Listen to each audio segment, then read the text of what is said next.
Friday morning on Mo and Kayla and Will as we wrap up the first week of the 2024 football offseason. Welcome in and a happy Friday wherever you are. With Brad Hopkins filling in for our 11-year NFL veteran Ramon Foster. We've got Kayla Anderson, Robert Walsh behind the glass. My name is Will Bowling. 615-737-1045 is the number. With VolQuest's Brent Hubbs talking Tennessee versus NCAA, the two openings on the Vol staff that could be filled in the coming days. We'll do that at 7:20 this morning. Plus Teresa Walker, the Associated Press, at 9:20, talking Titans with us. 615-737-1045. Our motto, our promise, our deal that we make with you on Friday shows is that it is Friday. And we're going to act like it.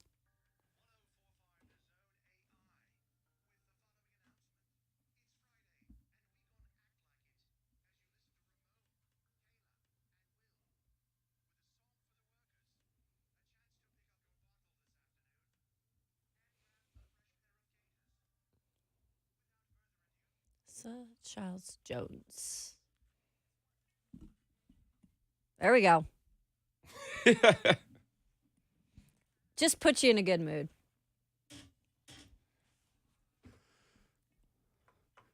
Yes, it is Friday, February the 16th. Your Valentine's dates are in the past.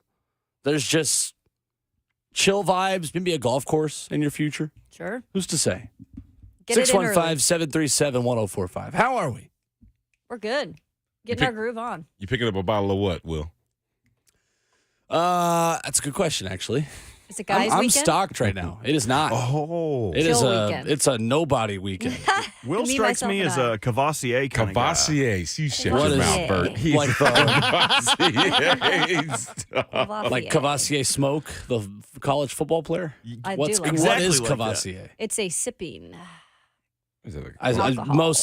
Okay, that does not help me. What is that a cognac? What is it? I don't It's a, even yeah, know. I It's think a so. cognac. It's a cognac. Have you ever seen The Ladies Man, Will? It used to be The an Ladies SNL Man. character. I look in the mirror every morning. Yeah, of course. Oh, my goodness. My No, brother you does didn't. that to a T. What? that impression of the Cavassier Cavassier. man. Yeah. Would anybody like a fifth sandwich? Yep. A fifth sandwich. It's so good. Oh, my God. It's such a funny skit. I'm so lost right now. It's not even funny. Look it up. It's funny. It's a good skit on that. I don't even know how to spell this. Oh, that's Yeah, that's how true. would I look it up? Cavassier. I'm just gonna find pictures of the college football You player. got to use the speak to spell, man. Yeah. Bert, that just tells you that he is not a Cavassier guy. No. No. So this was back when SNL was funny. Yes. Okay. I couldn't even see you wearing a pair of gaiters, Will. Yeah, no, probably not. Now Ramon has a pair of gaiters. Oh, no, that's no doubt. Yeah. Yeah. Probably Big has a smooth, few. big smooth. For sure, he's got, and he Absolutely. probably sips some cognac too. Yeah, I think he might have that in his bar that he has. Maybe he has two bars at his house. I can't remember. It's a I good know he has question. What about you, Kayla? What you sipping on? Cosmo. She didn't even hesitate. Oh, hell no. No hesitation. you make a good Cosmo for me. We're That's besties. a wrap. Yeah. I always try to switch it up on a menu. Sometimes I will if there's a drink that looks intriguing. Yeah. Because I don't like too super sweet, but I don't like just bland. So that kind of mixes the both. Yeah. I have become more of a wine person recently. Really? I can see that. Yeah. Totally see that. Never white. Always has to be red. I'm Okay. do not like you look white a cab wine. guy. Yeah. I am a cab guy, Yeah, actually. I knew you were a cab I like guy. Yeah. cabs too. I don't know. Maybe it was just, that and bourbon. It's just always bourbon for me. Mm-hmm. Give me the brown bottle. Yeah, I've got a Grand Marnier. I came into a very large bottle of Buffalo Trace that is still being Oh. utilized. That's a Well, it good was one. last night, actually. I've got a new show on Netflix that no one's surprised by this. I usually have a new show every week on Netflix. I've been going through the Harlan Corbin Netflix adaptations. Very good. Wait, what is this? Harlan Corbin books. What's it A about? British writer, I believe, Okay. who they're like all murder mystery shows. Oh. They're all limited series that are just 8 episodes, no promise of a second season, just like, oh, we're just going to do 8 episodes about this book. And they're very good. You see how And it's on cultured we are. We know who Cavassier Smoke is, but we don't know who Harlan I don't- Yeah. Corbin is. Well, Kayla could tell you I've been in a big British kick recently because I Yes. just went to London. I'm always at a British kick, to be fair. Mhm. But especially recently, And the show Fool Me Once is one of the top shows on Netflix right now. It's about a year and a half old, I believe. And it is excellent. I just finished that one, and then I found that he's got like 2 more books that have become shows on Netflix. So I've been going through those. This one's called Safe that I'm in right now. Yeah. Okay. With 2 episodes left. I think it's from 2018. He's actually got 8 different On Netflix? shows on Netflix. Perfect. I'll just keep going through. Safe, The Stranger, The Woods, The That's Innocent. right. They're all good. They're all great. My Yeah. goodness. I'm Have you feeling the watched English vibe. I've seen a couple of them. Yeah. Cheyenne really digs them. Yeah, they're good. Huh. They're We very have good. not seen Fool Me Once yet, though. That'll Fool probably Me be this Once weekend. is by far better than the one I'm watching right now. Okay. I've seen that advertised on Netflix for sure. What's on y'all's list of things to do in the off season? Like, I always Go have on a vacation. list. I have a large list of shows to watch whenever I get the time to like fully watch them. The fun part for what I do is that Nashville SC season starts next week, so there is not really an off I'm about to say, season. Yeah. during the what? You said off what? There's like Off not season? What is that? that doesn't exist anymore at all. I Now- do now- sideline too. So Yeah. I You about do- to get I'll- started today. I'll start Vanderbilt today, which, How by about the that? way, if you're going to the game, it's been moved up to 1 p.m. because we're supposed to get a torrential downpour today at some point later in the day. So, yeah, starting the Vanderbilt baseball season, and so that keeps you busy. And then doing high school state championships for the boys in March for hoops. Yeah, I'll do guys and girls for hoops too. Yeah. So Dang, y'all are busy. I'm going to be cleaning my garage out. that's a good thing Thank to you do. for giving me an answer. Yeah. It's a really good thing to do. 615-737-1045. As far as headlines go, you heard Robert Walsh mention it just a few minutes ago. Bears making a couple of releases, and Eddie Jackson and Cody Whitehair, and around the NFL. Not much to tell you about yesterday. However, I'm once again reminded that very few people in the world are as good at what they do as Caitlin Clark is at scoring, as she scores now more points than any women's basketball player in the history of women's college basketball, and did so with 49 points. Her 4th career game of 45 points or more, had 13 assists as well. She scored or assisted on 79 of Iowa's 106 points yesterday. She's phenomenal. I'm not able to catch a lot of the games, but I do catch the highlights a lot of the times. And it's incredible, like, just the support they get up there. Like, she is the show. And it's really cool to see because I think it's people like her and a lot of other players recently that are helping grow the game of women's basketball because they're interesting, right? They're really good at what they do, but they also have their own distinct personalities, and people kind of flock to that. And so it's really cool to see, but she's something special. Like, this isn't somebody you see every generation. I grew up 45 minutes from the University of Iowa, so. Oh, did you? Oh, yeah. So when she comes to do an appearance in the Quad Cities or whatever else, she is the bee's knees. Mm-hmm. Yeah. Absolutely. Yep. There is still plenty to talk about this morning as Brent Hubbs of VolQuest.com, who joins us every Friday, will join us at 7:20. There are just a ton of Tennessee headlines right now around the NCAA issues and the NCAA injunction hearing that took place on Tuesday.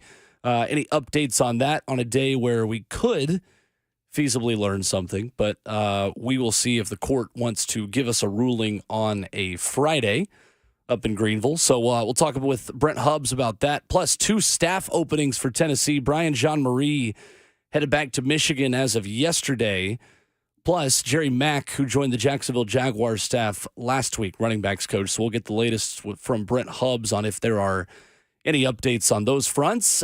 In hour 3 this morning, we'll talk about where the Titans need to spend defensively and get to know their staff, because we've got a guy in Brad Hopkins who not only played with one member of that staff, but was also around Frank Bush, linebackers coach, and has a lot of familiarity and could speak to exactly who the Titans are getting in a couple of their staff members in particular. We could take a closer look at that side of the ball because, guys, for good reason, we all talk about the Titans offense way more than we talk about the Titans defense.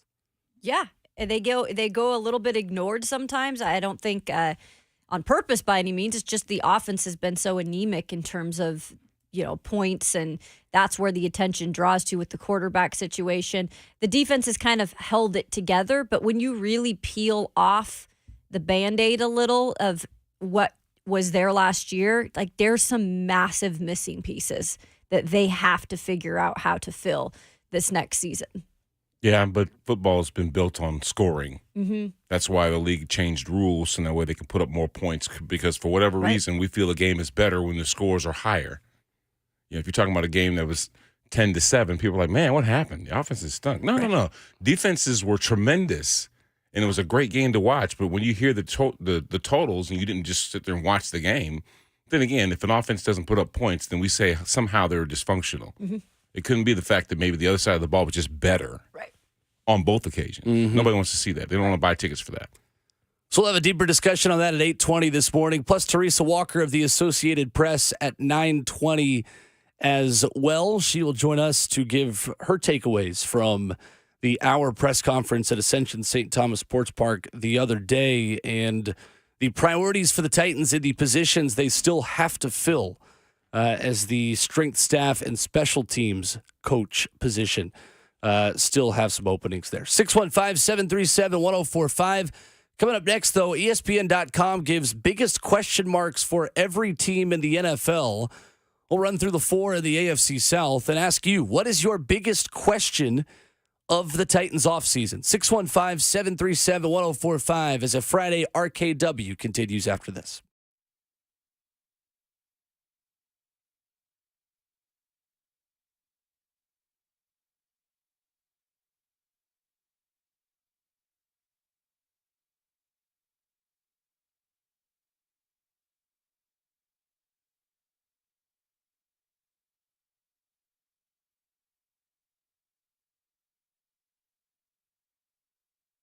When it comes to large home repairs, a lot of the time we homeowners pretend we do not see the warning signs. We're afraid of what we're going to hear. This is especially true with waterproofing and foundation repair. It could be something big that needs to be fixed right away, or it could be a small problem now that'll become bigger later. Or it could be nothing at all. Bottom line is we don't know, and we certainly don't want to be sold something we don't need. We need a peace of mind. And United Structural Systems is the company to give you that. They have over 25,000 100% satisfied residential customers, and this is how they make that happen. When USS comes out to your house, you're going to get a problem solver who provides a peace of mind to their customers, the homeowner. You're not going to get someone who's worried about meeting a sales quota, upselling the next big thing, but someone there to educate you and help you understand what is happening with your home. At USS, their only measure of success is how satisfied the homeowner is and not a closing ratio. Homeowners trust USS, keeping homes dry and stable for over 25 years.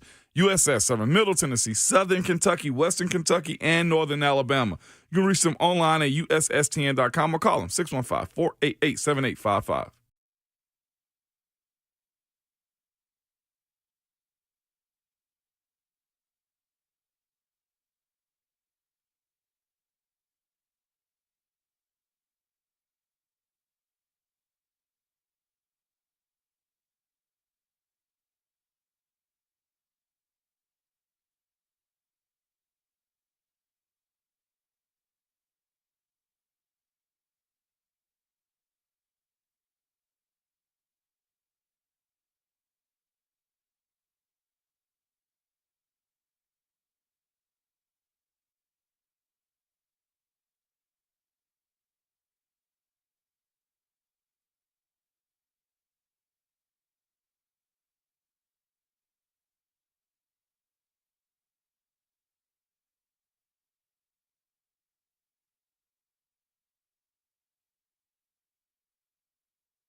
Friday morning on RKW is brewed by 8th and Roast. Brad Hopkins, Kayla Anderson, Will Bowling with you.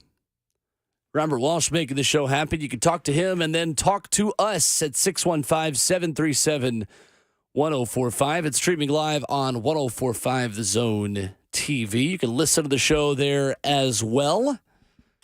So, guys, ESPN.com gives biggest question marks for every NFL team, some of the intel on what those teams will do going into the offseason. We could run through many of these.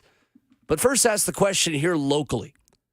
What is your biggest question mark for the Tennessee Titans this offseason? Personnel, coaching, quarterback, you name it. When you think about the biggest questions you need answered about the Titans this offseason, what's number one? How will Bill Callahan affect the offensive line? We know, obviously, historic coach, been around for a long time, coached a number of great players. So it's not like he doesn't have the scheme and no technique. Hell, he taught me, for goodness sake. Mm-hmm. But with that, I think affecting the most obvious glaring issue on the Titans offense was protection, was the integrity of the pocket. So how can they improve? And I would expect that they would, but that's still a question mark to this point because it's not like we're playing games. So that would be it for me, Kayla. Yeah, and there's a lot of question marks on offense. I mean, I could go with what do you continue to do with the development of Treylon Burks? Like, do you feel confident that with this new staff, you've got a new wide receivers coach in Tyke Tolbert? Like, how about the development of your first-round pick a couple years ago? Do you think that is going to be able to happen? Or do you throw in the towel at some point and just say, we got to move forward? So I think you can look at that room too. And mine has been for the last year or so, that secondary, and just having to shore up that room. And not only the cornerbacks position, guys, you got to find another safety. And I think that is where there's a lot of work to be done because Chris Harris is going to stick around as the cornerbacks coach, but now you have Denard Wilson, who spent so much time as a DB's coach and did a really great job developing some guys and helping guys become Pro Bowlers. Now he's your defensive coordinator. So how much attention goes to that room and getting it right, whether it be in the draft, free agency, or just continuing to develop the guys that you have? I think that is a major question mark that needs to be answered this upcoming season.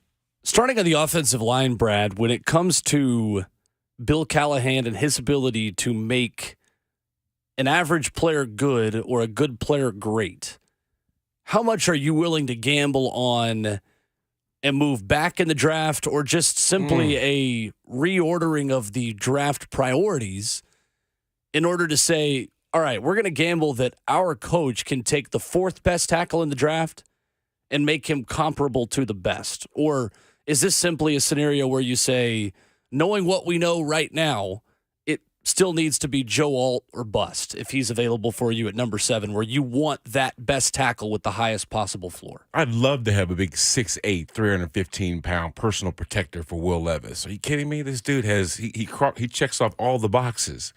I get it. There's some other subsequent needs, but I think when you have the opportunity at number 7 to grab a player of that caliber, sure, I understand what you're saying, Will. Technique, the things that he's going to teach these young men, making sure they're in the right position, that helps. And also the pre-snap stuff. You know what I mean? Just being smart about what you're looking at, understanding and identifying what the defensive fronts are and how they're going to affect you.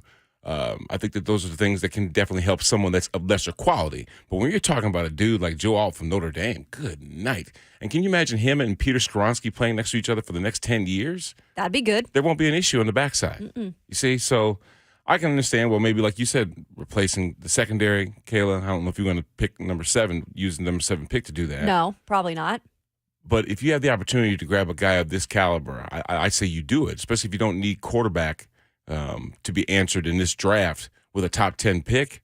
Go ahead and address it with the offensive line, which was the biggest issue that the Titans had last year. And I get it. It's always tempting, right? If you have best player available at that position and you've got one of these wide receivers like a Malik Neighbors, like a Rome Odunze, I can see it's tempting because for the last few years, several years, I should say, the first-round pick has not always been sexy for the Titans, right? It's not always been that pick that everybody gets excited for. And even with the Treylon Burks, you could argue trading away A.J. Brown, that took away from getting Treylon Burks at that spot. So I think even that was not the most exciting situation in the first round. And then last year you take Peter Skoronski, which I think you had to do.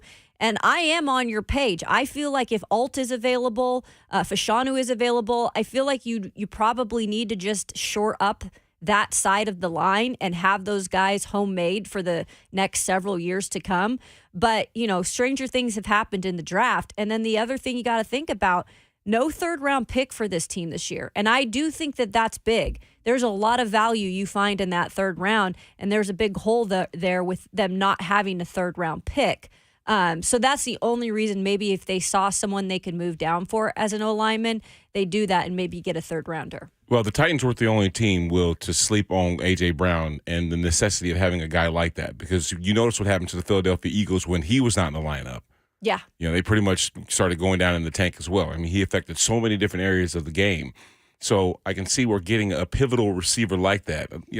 Treylon Burks was a first-round pick, but being up to snuff, being up to the caliber of player that D-Hop was back in his day. Sure. You know what I mean? And he did a great job last year. Mm-hmm. But still, he wasn't called on to be this dude for us like we wanted Treylon Burks to be, like replacing A.J. Brown. So I can see where maybe even addressing that earlier than later would be something, that would help the Titans, giving Will Levis another weapon. But you got to keep him protected first. Yeah. Looking back at last year's tackle rankings from Pro Football Focus going into the draft, the Cleveland Browns essentially did exactly what we're talking about. They took a tackle in the fourth round, and they turned him into one of the best rookie offensive linemen who played NFL football this year. So what we're talking about is the drop-off that big from 1 to, let's say, 5 on the rankings of tackles. And it is a deeper group of tackles, specifically left tackles and personal protectors for Will Levis this season than it was last offseason, because you had some of those right tackles mixed into the top 6, so to speak. And Tennessee's Darnell Wright, who was ranked 4th on this list from Pro Football Focus, who ended up going 2nd after Paris Johnson, the Ohio State tackle, who was also a right tackle this year for the Arizona Cardinals. And then you had DeJuan Jones, who is the Ohio State tackle at 6'8", 374 pounds with 36 3/8-inch arms, who was coached by Bill Callahan last year. He was ranked as the number 6 tackle from Pro Football Focus last season going into the draft. Peter Skoronski was ranked number 1 at the tackle position. The Cleveland Browns drafted DeJuan Jones with the 111th pick, the 9th pick in the 4th round of the NFL draft last year. And DeJuan Jones played 712 offensive snaps and only allowed 3 sacks the entire season, playing 710 snaps at right tackle and 1 at right guard. The entire year, he allowed 21 pressures out of 419 pass block snaps. Is that the model the Titans could follow, where they could gamble on a more raw, physical specimen prospect on day 2 or even, let's say, day 3, and they like someone in the 4th round? Is that feasible for the Titans to allow them then to give Will Levis more offensive weapons at number 7? Yeah, you don't have to have a version of Tony Mandarich when he was on steroids. You know what I'm saying? You don't have to have that at left tackle, to be a competent offense. So I'm not saying Joe Alt is the end-all, be-all, and that's what you have to do, because I don't think that there's that much of a difference between, say, he and Talisi Fuaga from Oregon State, or even J.C. Latham from Alabama. Yeah. Those are some quality tackles that are probably going to go in the first round, and somebody's going to make good use of those guys. But addressing it with a high pick, to me, is the priority, in my opinion. Mm-hmm. You're not going to go wait until March or something to get a free agent, because there's no free agent that's worth the salt. That someone's going to be willing to let go, and then all of a sudden you can acquire him, unless you're talking about giving up a king's ransom for him, right? And then probably some draft picks to boot. So then you'd be back, in the situation you're in, dealing probably an older lineman. Like Trent Williams is like, what, is he 70 years old or something? I mean, he's a good player, but I'm just saying. He's up there, yeah. You know what I mean? And we're still talking about him as maybe being the pinnacle of the offensive line. But there are younger players, particularly in this draft. I was just down at the Senior Bowl. There's some dudes with some tremendous wingspans and size like you would not believe, that have great mobility, that will probably end up going, day 1, day 2. And that'd be a quality acquisition. But, what are you going to do with that 7th pick? That's to me, there's not a conundrum about it. You grab your offensive lineman, make sure everything else gets straight there, and then you can start addressing some of the other skill positions after that. And what's exciting, too, is, there are so many good offensive linemen in this draft. And now you actually have a guy in Bill Callahan who is a proven developer of players. And even if DeJuan Jones didn't start the season because he came in after Jack Conklin got injured, he was raw. He was raw. Like, we saw him at the Senior Bowl. Like, he had the talent. Like, he could get there, but he was raw. And I don't know if every team, had a chance to develop him that quickly into what they were developing him into. We heard the stories from Mary Kay Cabot. Like, Bill Callahan went hard on that kid to make sure that he was ready to go. And at times he wanted to give up. And Bill Callahan was like, hell no, you're going to be a starting offensive lineman. We need you. So you have the guy that is literally going to help build your offensive line, develop these players. So even if you do, get one of these guys that is a little bit less talked about, as long as he fits what you're looking for, I think that's the biggest thing this year for this team. They're going to find players that really, really fit what they're looking for. And you've heard it time and time again with Rand and Brian, how they feel like the philosophy is the same for them, right? They want players, certain players, they want, players from big conferences. I know Brian Callahan said at Cincinnati, a lot of the times they're looking at those guys from the SEC, from the Big Ten, captains. So we've got a kind of a description of what they're looking for. It'll just be interesting to see, what that pick is. So on the age-old left tackle versus wide receiver debate, on which you prioritize early, in the same way that the Bengals made a decision and prioritized Jamar Chase over Penei Sewell when they were given a similar opportunity picking in the top 10 a few years ago, are you prioritizing left tackle? It's not even a thought, because the quarterback needs to be able to throw the football, and he can't do that if he's throwing it, looking through his ear hole. You see what I'm saying? It doesn't matter who he's trying to throw to if he doesn't have time to do it. If he's not comfortable in the pocket to do his job, then everything else after that is elementary. It doesn't matter. So I'm going to pick the protection first. You got to win the trenches first in this game, because those guys playing on the other side of the football are, to pin their ears back and get after it, man. There's just some, especially nowadays, those are some trained assassins. What if Alt's not there at 7? Somebody takes them sooner than us. We've seen it on some mock drafts, definitely. The Chargers are in the tackle market at 5, potentially. Yeah, because they understand that keeping Justin Herbert upright is the most important thing. So we can't have the same emphasis, right? So I think that, if he's not there, I mean, there's a couple other guys that are on that roster, on the like I just mentioned, even I can't even pronounce his name, the kid from Penn State. Fashanu? Olu Fashanu. Yes, Fashanu. He's another guy. Tyler Guyton from Oklahoma. Jim Nagy told us that he thinks Tyler Guyton is the best tackle in the whole draft. Yeah. So there's quality dudes out there if Joe Alt is not the guy. But you talk about size. That guy's impressive. 6'8". Stop it already. You know what I mean? That guy, when he's telling you want him getting off the bus first, right? Like, absolutely. What is that? You see what I'm saying? That's what you want right there.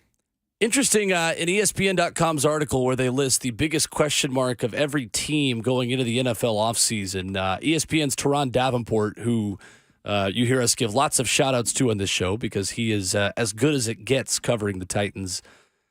His biggest question mark is, has Derrick Henry played his last game for the Titans? Derrick said, we'll see. Okay. Doesn't answer a lot, right? I get it, but Brian even addressed the fact that he recognizes who Derrick Henry is. Of course. Is Derrick Henry a $50 million back? Maybe he didn't have that kind of season. I'm talking about from what he was paid previously, right? But he still understands what his fan base is. There's still an adjustment going to another roster and the expectation they're going to have for you to be the day of old Derrick Henry, not the guy that was in 2023.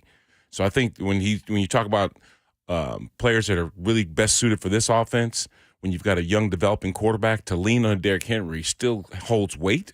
And I think that Brian and Bo will come up with a great system to help incorporate who Derrick Henry still is, but not necessarily leaning on him like we used to. So I think understanding exactly what his value is, and maybe free agency will show him, the reality of what he can actually get paid, and realize that, hey, don't sell your home in Nashville just yet. You're still home.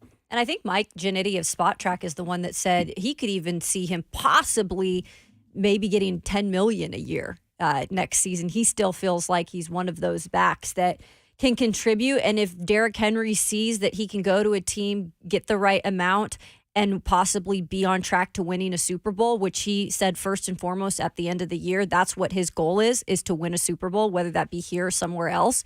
He wants to have that a part of his resume. I just think it's about, if Derek does stay here, I think he has to be okay with some of the changes that are going to happen. That offense is not running through Derrick Henry anymore if he is here. They are still able to utilize him. Absolutely. And I do believe in Brian Callahan and this offense to be able to use him if he does stay in the right way. But I think Derek has to also be okay with maybe not being the primary back. I think Derek is probably saying, hey, how are you addressing the big bodies up front? And if he says, oh, you guys grabbed Joe Alt, I'd love to run behind that guy. Sure. Because it'd be easier for me to return to the Derrick Henry of old if I'm not getting guys around my feet while I receive the handoff. Mm-hmm. Yeah, 1 year, $10.3 million is what SpotTrack.com estimates for Derrick Henry. And you look at other similar backs who are at younger ages is the difference. And this makes a little bit of sense. With Nick Chubb signing at 25 for $12.2 million a year, 3 years, $36.6. Josh Jacobs, 1 year, $11.7. Saquon Barkley, 1 year, $10.09 million, and James Conner, a 3-year, $21 million deal, a little bit lower that he signed when he was 26. The difference is that Derrick Henry just turned 30 Yeah. a month and a half ago. Yeah. 615-737-1045. We'll get to Chris on the phone lines when we come back as we continue to ask the biggest question marks of the Titans offseason, as well as around the AFC South, where a number of teams are trying to keep their best wide receiver. We'll talk about that next.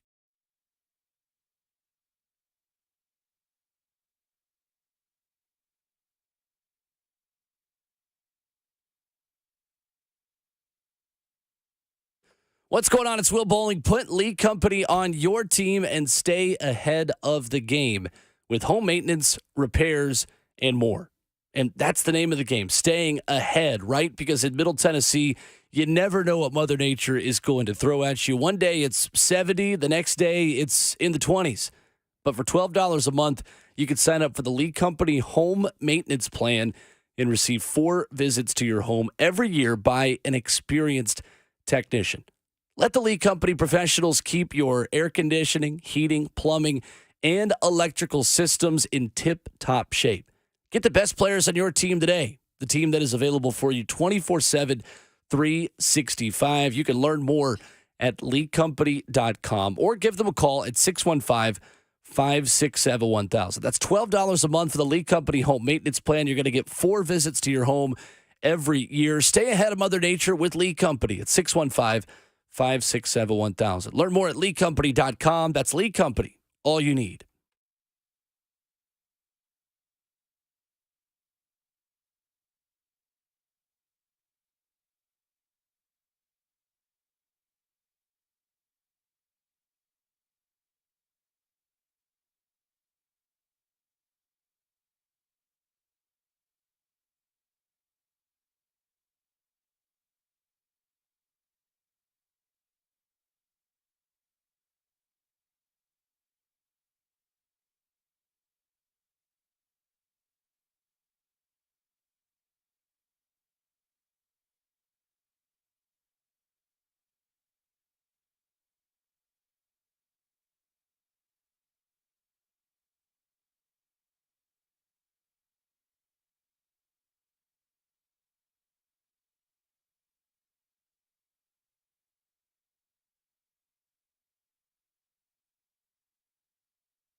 Friday morning at RKW is brewed by 8th and Rose. We'll get the latest out of Knoxville coming up in 15 minutes as Tennessee looks to fill a second opening on its football staff.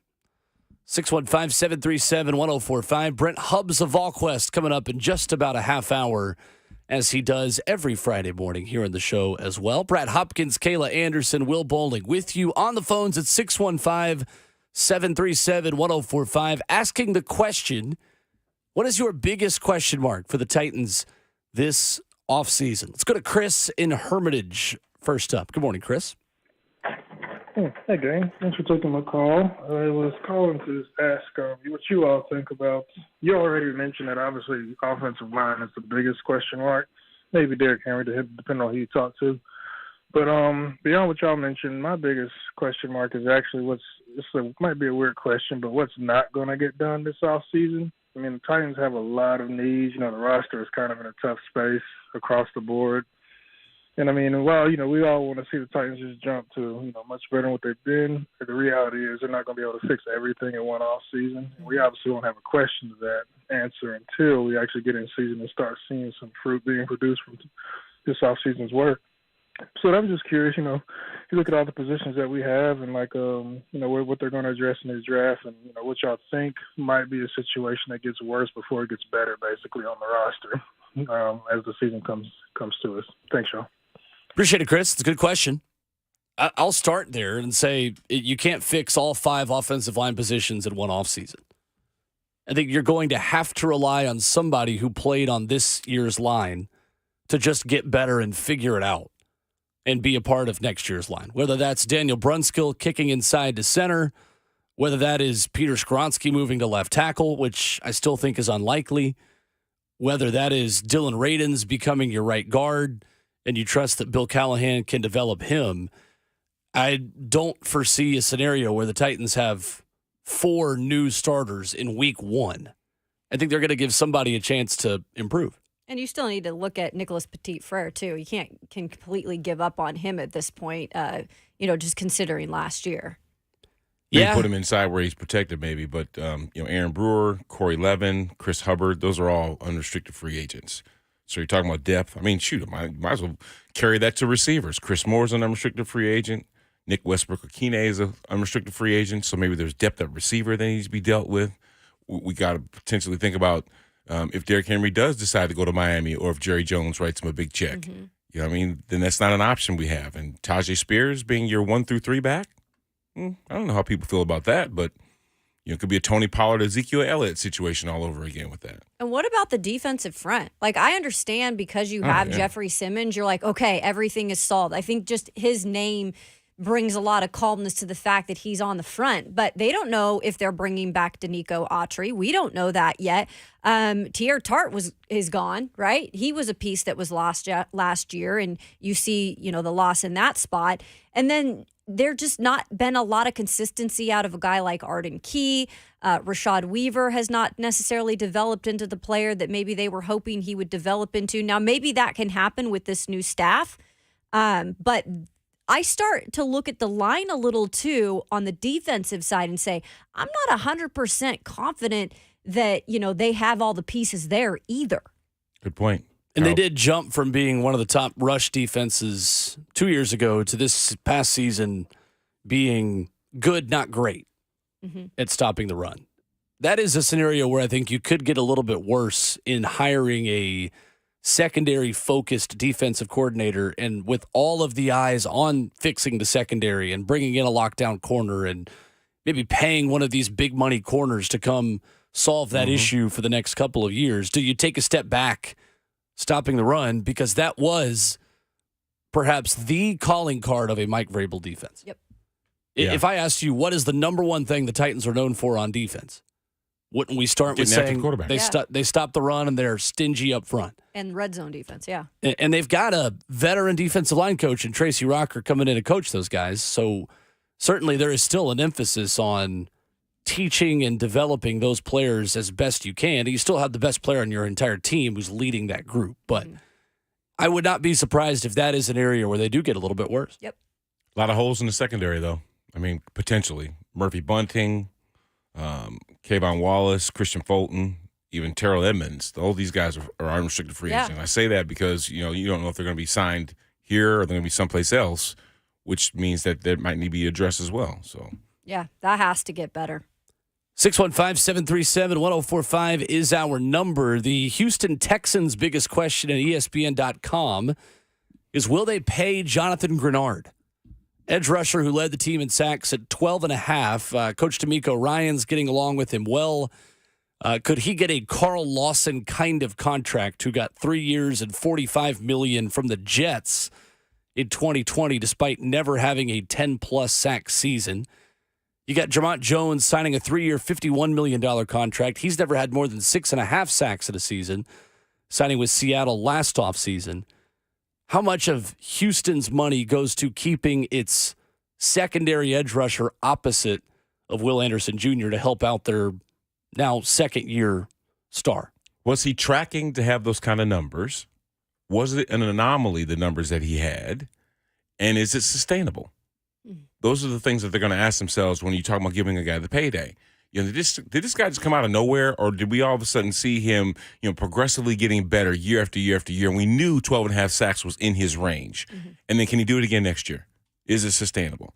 So I think that these are some of the questions that they already have answered, because they've watched him up to this point in the seasons that he's had before that, to say whether or not this is something that just completely came out of left field, or we knew he was capable of doing it from the very beginning. He only started 4 games, only had a sack and a half in 2022. So was he wrecking practice? Was everybody just waiting for him to get his opportunity because they knew, Wednesday through Saturday that this kid was a beast and he just needed an opportunity to get on the field, opposite Will Anderson and all the attention that he was going to garner, right? So I think it's just some of the things that, we're asking right now. The front office in Houston already has, by looking at the tape, the answer to those questions. He also is a Drew Rosenhaus guy, Jonathan Grenard. Give me There that you money. go. Yeah, I was going to say. Is this a guy that if the Texans couldn't get something done with, would you be interested in him coming to Nashville? Yeah. Oh, yeah. Heck yeah, and he'd be loved to come here too. So he'd be ticked off at Houston for not signing him. Come on here with some revenge factors in mind. I also wouldn't mind bringing home another former Houston Texan last year who was a menace on the outside in Derek Barnett, who's a local guy. Come home. That'd be University of big. Tennessee and Brentwood Academy pass rusher, who is going into a free agent season and was a one-man wrecking crew for the Texans last year through the playoffs and into those last few weeks. Not just because I was teammates with Derek Barnett, both in high school and then also was around him in college, and I love that guy, but He's only 27 too. I know. And he was always a good player, right? He was just the most penalized player in the NFL 2 years in a row. So he fixed that. He fixed that going to the Texans, but can he do that for a 17-game sample? Number 14 overall pick in 2017 of the Philadelphia Eagles. And that was the draft that was in Philadelphia, too. I remember that because that was pretty cool. He was picked there and was playing there, obviously. But last year, his cap hit was $1.1 million. Oh, my gosh. On the cheap. That ain't nothing. Mm-hmm. I'm curious, too, if the Texans would have interest in bringing him back if they can't get something done with Grenard as well. But, again, I'm biased. I went to high school with the guy. But I do like him a lot, and he absolutely killed the Titans in that second game. The Titans and Texans played this year. But when we come back, we'll shift the conversation to Derek Barnett's alma mater and many of yours as well, as Tennessee continues to have 2 openings on their coaching staff, the latest on how they might plan to fill them. And Brent Hubbs of VolQuest coming up at 7:20 when we come back.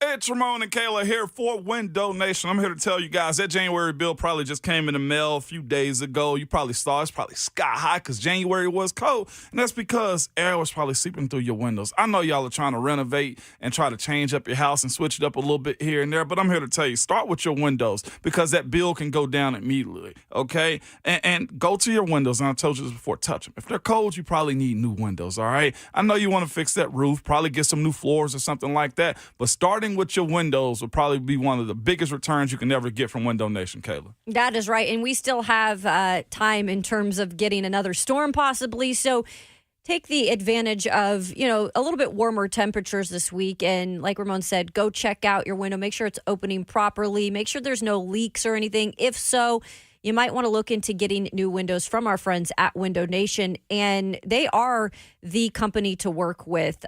Professional installation teams, they have over 10 years of experience. And this is big, too, because if you want to wait until the warm months here in Tennessee, you don't have to. They can actually install your new windows in less than 1 day. So do it now or pick a week. It's going to be a little bit warmer here over the next couple of months. Also, to note, Window Nation's windows, they come with a lifetime warranty. That's right. So if anything is wrong with your windows at any point after the installation, they've got a warranty on them. So go check out our friends from Window Nation. It is easy. Just simply call them 866-90Nation or log online to windownation.com.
7:02, good morning from the 104.5 The Zone Studios. I am Robert Walsh. The free agent market got a little deeper yesterday as Chicago released former Pro Bowlers guard Cody Whitehair and safety Eddie Jackson. The relief saves Chicago north of $30 million. They now have about $68 million in cap space for free agency, which starts in 1 day and 1 month from today. And last night, Caitlin Clark made history. How will she go for history?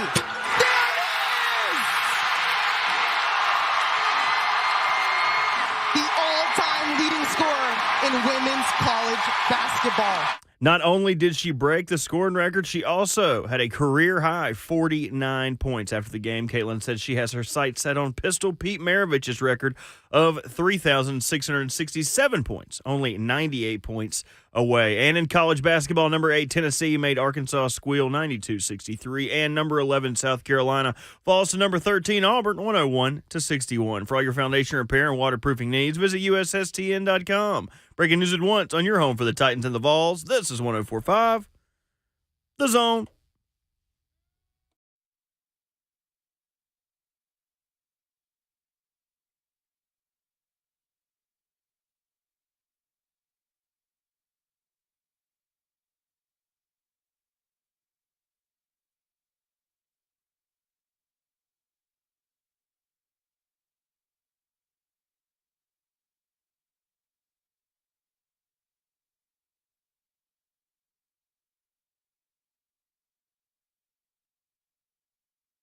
Seven a.m. in Nashville and rolling right along in hour number 2 on RKW, brewed by 8th and Roast. Ramon, Kayla, and Will. 615-737-1045 is our number, with Brad Hopkins in for Ramon Foster, Kayla Anderson, Robert Walsh, our producer. I'm Will Bowling, streaming live on 1045 The Zone TV, where you can join us Facebook Live, YouTube, Twitter, or Twitch, and hear from Brent Hubbs of VolQuest and On3 coming up in 15 minutes. Brian Jean-Marie, Tennessee's inside linebackers coach, headed to Michigan on a 3-year contract. We will get the latest from Brent Hubbs on who he expects could be the kind of coach Tennessee wants to replace him with. 615-737-1045. It is Friday. And yes, we are properly acting like it.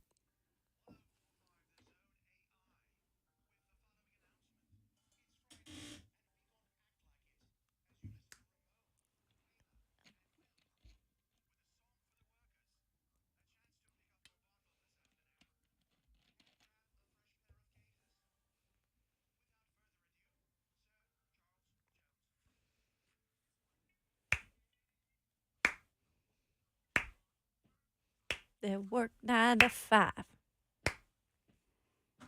Party. There we go, Brad. I was waiting for you to join in. You can go with the deep voice. Yeah. 104.5 Zone. So it is 7:05 in Nashville as you listen to the smooth sounds of Sir Charles Jones. Oh, yeah, baby. That is right. You can listen to that music on the 104.5 The Zone app. Download the app right there. You can hear music. You can hear the vocal stylings of one Brad Hopkins as well. That is right. So Tennessee's got an opening on their staff. Brad Hopkins, we spoke to Ramon about this earlier this week, about the differences between a good position coach in college football and in the NFL. How similar are those two jobs? Not at all. Okay. That's the answer I was looking for. Because you're talking about freshmen that are 16, 17. This guy's a year removed from getting his driver's license, right? There's so much more for him to learn as a young player. So you're doing a lot more developing in the college ranks than you are managing an adult. You know what I'm talking about? You're talking about guys that are 20, 25, they have kids, you know what I mean, that are so much more mature. Their decision-making and thought process is completely different. And by the time you get to them at the pros, there's a layer that they've already developed. You know, they've established who they were, and you're just kind of trying to tweak some things and make them the best that they can possibly be at the pro level. But we're not talking about these great players coming out of college like they need a whole bunch of fixing, especially for some of the top-tier guys. But at the college level, I mean, you're not near at that level yet. there's a reason why players have to play a minimum of 3 years in college before they're even eligible to play professionally, because your body is doing so many different changes, and your mind, the way you think, is completely different from when you were in high school. Just think about that. Think about the jump from high school to college. That's a huge step. But college to the pros, I mean, man, that is almost like a tremendous gap that you have to fill with a lot of knowledge, with a lot of skill, with all these things that come into making a player a well-rounded player at that level. So I would say the job is not easier in the pro level, but those guys have the hay in the barn, so to speak. Sure. You know what I mean? You're just trying to make sure that they fit the right system, that some of the things that you saw them do well in college they can continue to do, but then, tweak the things that they weren't good at. But in college, man, they're learning so much about the game, about how to even control their bodies.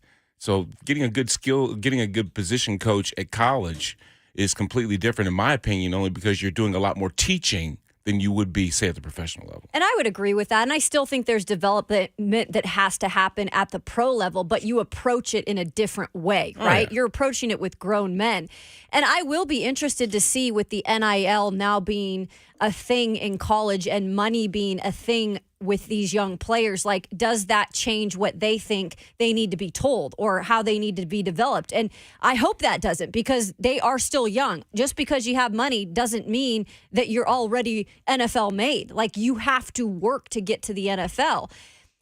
I didn't play college football. I've covered a lot of college football around the country, and I've clearly covered the Titans for the last 7 seasons. One thing that I will say that probably will have to change a little bit is, I remember Joshua Perry specifically, who played at Ohio State when Urban Meyer was there when they won the national championship. And after he was gone, I just had a conversation with Joshua, and I was curious to see what Urban Meyer was really like. And he said, look, Urban Meyer, he wins, and people like it when you win, but he was a hard coach. Like, it was like military style, kind of. Like, that is what Ohio State, and the way he kind of went about things. And look, Mike Vrabel was on his staff for a while. That is what they did there to win championships, and it doesn't always work everywhere. But that is something that's still out there in some college programs of, we're going to just tell these players what to do and they're going to listen. They're not doing that in the NFL. You can't have that approach in the NFL. Yeah, I'd say there's a huge difference between, say, Matt Eberflus and Andy Reid. If I'm a guy that's coming into the league, I understand who these coaches are, just, by their own history, by their track record, okay?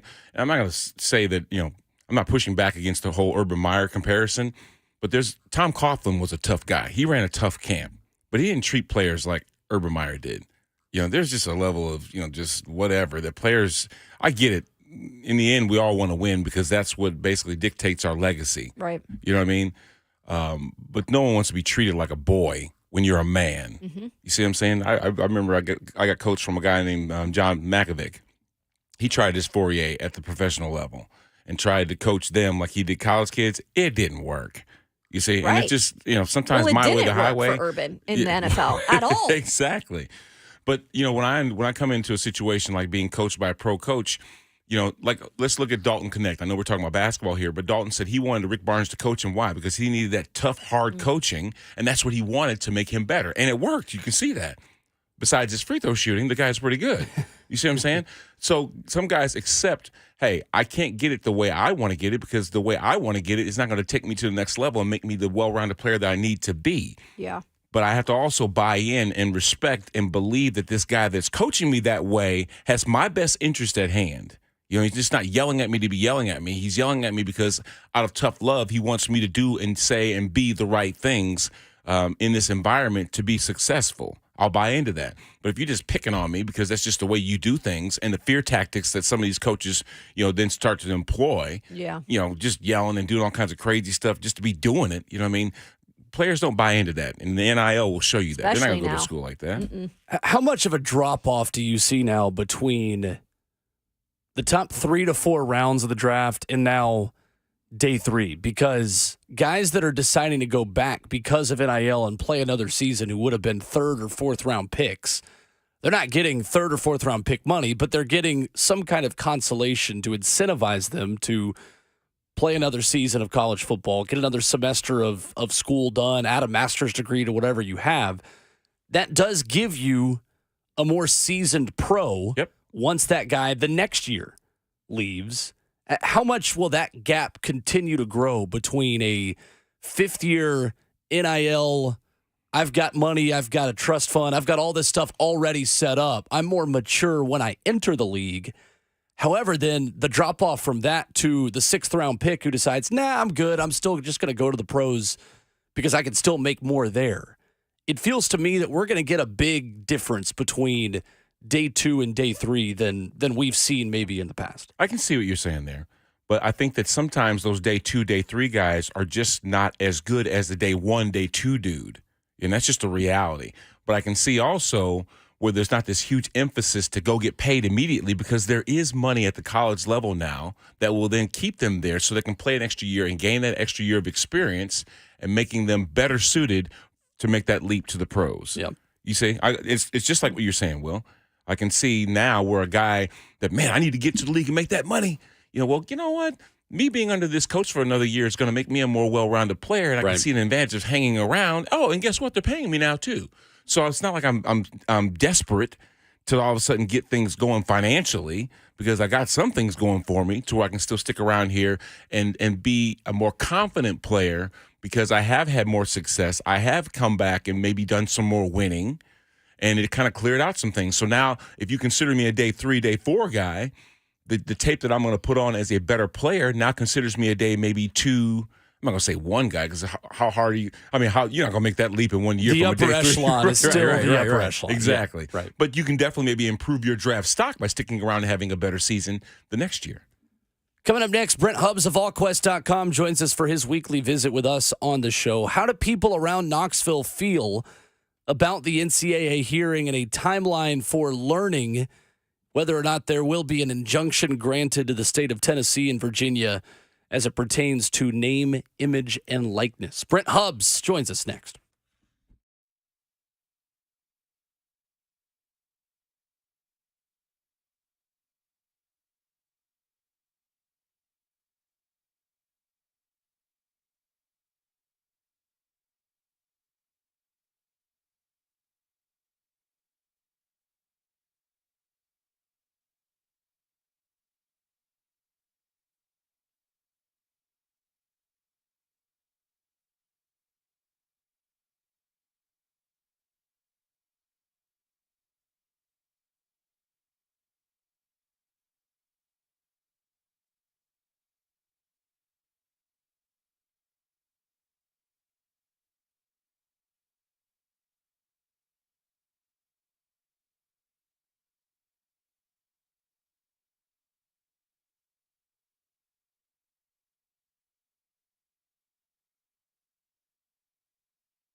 Friday morning on RKW is brewed by 8th and Roast, and when you hear the country music, you know it's time to talk with our very good friend, Brent Hubbs of VolQuest at On 3, with Brad Hopkins filling in for Ramon Foster. Kayla Anderson, I'm Will Bowling. Lots to discuss with the NCAA versus Tennessee, with a couple of staff openings and a mid-state versus East Tennessee battle. Tennessee Vanderbilt coming up tomorrow on the hardwood. What's up, Brent? How are you? I'm doing well. Hope you guys are great on this Friday. Yes, sir, we are. Let's start with the NCAA hearing. I know it is hard to get inside the head of a federal judge, and unless you're Judge Corker, you have no idea what the timeline is for an injunction ruling between the NCAA and Tennessee. But what stood out to you most in that hearing, and what are the conversations like around Knoxville about the way Tennessee and the NCAA presented their arguments this week? I think, sitting in that courtroom and listening to it, it was about 58 minutes is about what it lasted. And, I thought the state attorney general's lawyer was a little bit almost nervous sounding at first. He wasn't, it wasn't his best foot forward maybe to start his argument. But I think as the judge continued to ask questions and he went along with his argument, I thought he got stronger in terms of presenting his case. I thought his closing argument or his closing remarks were the strongest he made all day. I thought the NCAA lawyer, quite frankly, had a bit of a tough day. He got kind of trapped in the corner a little bit when asked about a player, a prospective student athlete being allowed to talk to a collective. He initially said yes, which you not supposed to be able to do. But then he said, in a hypothetical world or in a world where a collective wasn't tied to a school, then you could do that. And the judge was like, but that's not a realistic thing, right? And he was like, well, no, not really. And so it was it wasn't his best day. I don't know that means the state of Tennessee is going to win by any means. But I think if you're the state of Tennessee and obviously the University of Tennessee, which is attached to this lawsuit, I think you walked out of that courtroom going, well, I don't know that it could have gone much better. I don't know that means a win, but it certainly, couldn't have gone a whole lot better than what it went in front of the judge. And so we'll see how long Judge Corker is going to take to make a ruling. It could come, I guess, as early as today, but most people think it's probably going to take a couple of weeks before he comes back with some type of ruling. And then that's when the real questions begin. Depending on how he rules, if he rules in favor of the junction, then I think the NCAA shuts down any investigation that they have going on at Tennessee. If he rules in favor of the NCAA, with the idea that the NCAA is probably going to ultimately lose this case anyway, how do they proceed moving forward? Do they still continue to come after Tennessee and investigate and send a notice of allegations, or do they go home to Indianapolis and say, you know what, we're going to ultimately lose this case. Let's regroup and figure out where we go from here. Brent Hubbs of VolQuest on 3, our guest. Brent, 2 openings on Tennessee's staff right now as well on the football side of things. And let's start with the newest one as Brian Jean-Marie heads back to Michigan to coach linebackers. What profile of coach is Josh Heupel looking for there, and how could this staff even possibly reshuffle in order to fill that vacancy? Yeah, Tim Banks, the Tennessee's defensive coordinator, has been in coaching since 1997. He's been at 9 different schools. He knows a lot of people. He's coached with a lot of people. He's coached for a lot of people. He's had a lot of grad assistants and analysts underneath him. I think there's a million different ways that he could go in terms of who would be on his list of candidates. Then you could also, shuffle things around. Tim Banks has coached linebackers before. Would he be interested in moving forward from safety to linebacker? And then you could give Willie Martinez the entire secondary and maybe move Mike Eckler to special teams only, and an analyst, LeVron Harbin, who is a guy known as Chop by most people, is a guy who's done a lot of good things for Tennessee. I don't think, you can move him into that outside linebacker role because that's where his specialty is. I don't think they go that way. I think that Tim Banks stays at safety and works with Willie Martinez in the secondary, and they hire a linebackers coach. I just don't know who are realistic candidates right now because I don't think Tim Banks knows. I think that's the This is the early stages of trying to figure out exactly which way he wants to go. Obviously, Josh Heupel's going to be heavily involved as well, but this will be Tim Banks' hire. Brian Jean-Marie was Tim Banks' hire. They were very close. Coach Banks disappointed with the news that Brian Jean-Marie was headed back to Michigan. And, Brian Jean-Marie is a guy who did really good work at Tennessee and very popular among the players. And, it wasn't the best day for Tennessee that way. Now, when you have an opening, you got to go get better. And that's Tim Banks and Josh Heupel's charge now with this opening in place. Brent Hubbs of VolQuest joining us this morning on RKW. So we talked about Brian Jean-Marie, and before that, we had learned the news that Jerry Mack, the running backs coach at Tennessee, has departed for the NFL. Anything that you've heard on getting closer to a hire at that position, Brent, and what are they really looking for? Because obviously Mack did a great job with developing some of these RBs. Yeah, I think that you're looking for somebody probably similar in personality. If you can get there. Jerry Mack was a very calming influence on an offensive staff that it's got some youth on it. When you talk about Joey Halsley, you talk about Alec Ablin. Ablin getting ready to go into his second year as an on-the-field coach, and Halsley's second year as an OC, and Kelsey Pope's not the cagiest most veteran guy. So you got Glenn Ellerby, and then you had a bunch of younger players and our coaches. And Jerry Mack was a guy whose blood pressure never ran hot, regardless of the situation, and certainly did a good job managing his running backs. I think when you look at candidates there, Anthony Jones is at TCU, who's got ties to the Memphis area where he's coached before, and he played in the state of Tennessee. I think Anthony Jones from TCU would be a candidate. Carlos Lachlan is from Oregon, and you say, why in the world would somebody leave Oregon? With where they're at right now. He's originally from Alabama, has got family ties to the South. He's got ties to Memphis, where he coached in the high school ranks as well as the college ranks there. I think Jimmy Smith from Arkansas is another guy that Tennessee may have some interest in talking with as well. And I think there'll be a couple other candidates out there. Josh Heupel's moved pretty fast on this one. He's interviewed a couple of guys, already had some conversations with some guys. So I think that's a search that could end in relatively short order. I'm not saying today or even Monday, but I think by the end of next week, you could be close to having that thing wrapped up at that position and have that vacancy filled, because spring practice begins on March the 18th here at Tennessee. So they've got a couple of weeks left of winter workouts, and then they break for spring break, and then they'll start spring practice. So you want to get somebody in here pretty quick, because they've got to get up to speed on the offense, because he doesn't have anyone to promote from within, and there's no one out there that appears to be on his list right now that is from the Heupel tree or from the Browse tree that's got a great feel for, the pace of this offense and some of the things that they do. Brent, with Jean-Marie and, Mack leaving, there's been such consistency on this staff since Heupel was, hired, obviously. And I think people sometimes look on the outside, at least, and look at these two departures within 2 weeks of each other. Is there any cause for concern, or is just this the ever-changing landscape of college football? It makes it harder to keep these coaches. Well, I think it's the ever-changing landscape, but I think you also had a couple of variables here that were in play that is something that, Tennessee, has to continue to look at and make sure that they're not missing something here. Tennessee in years past has only done a 3-year deal for coordinators. It's been a 2-year deal for assistant coaches. It's to my understanding, Brian Jean-Marie is going to Michigan for, on a 3-year deal. I don't know if Tennessee refused to do that, if that was even, deeply discussed as a possible 3-year deal at Tennessee or not.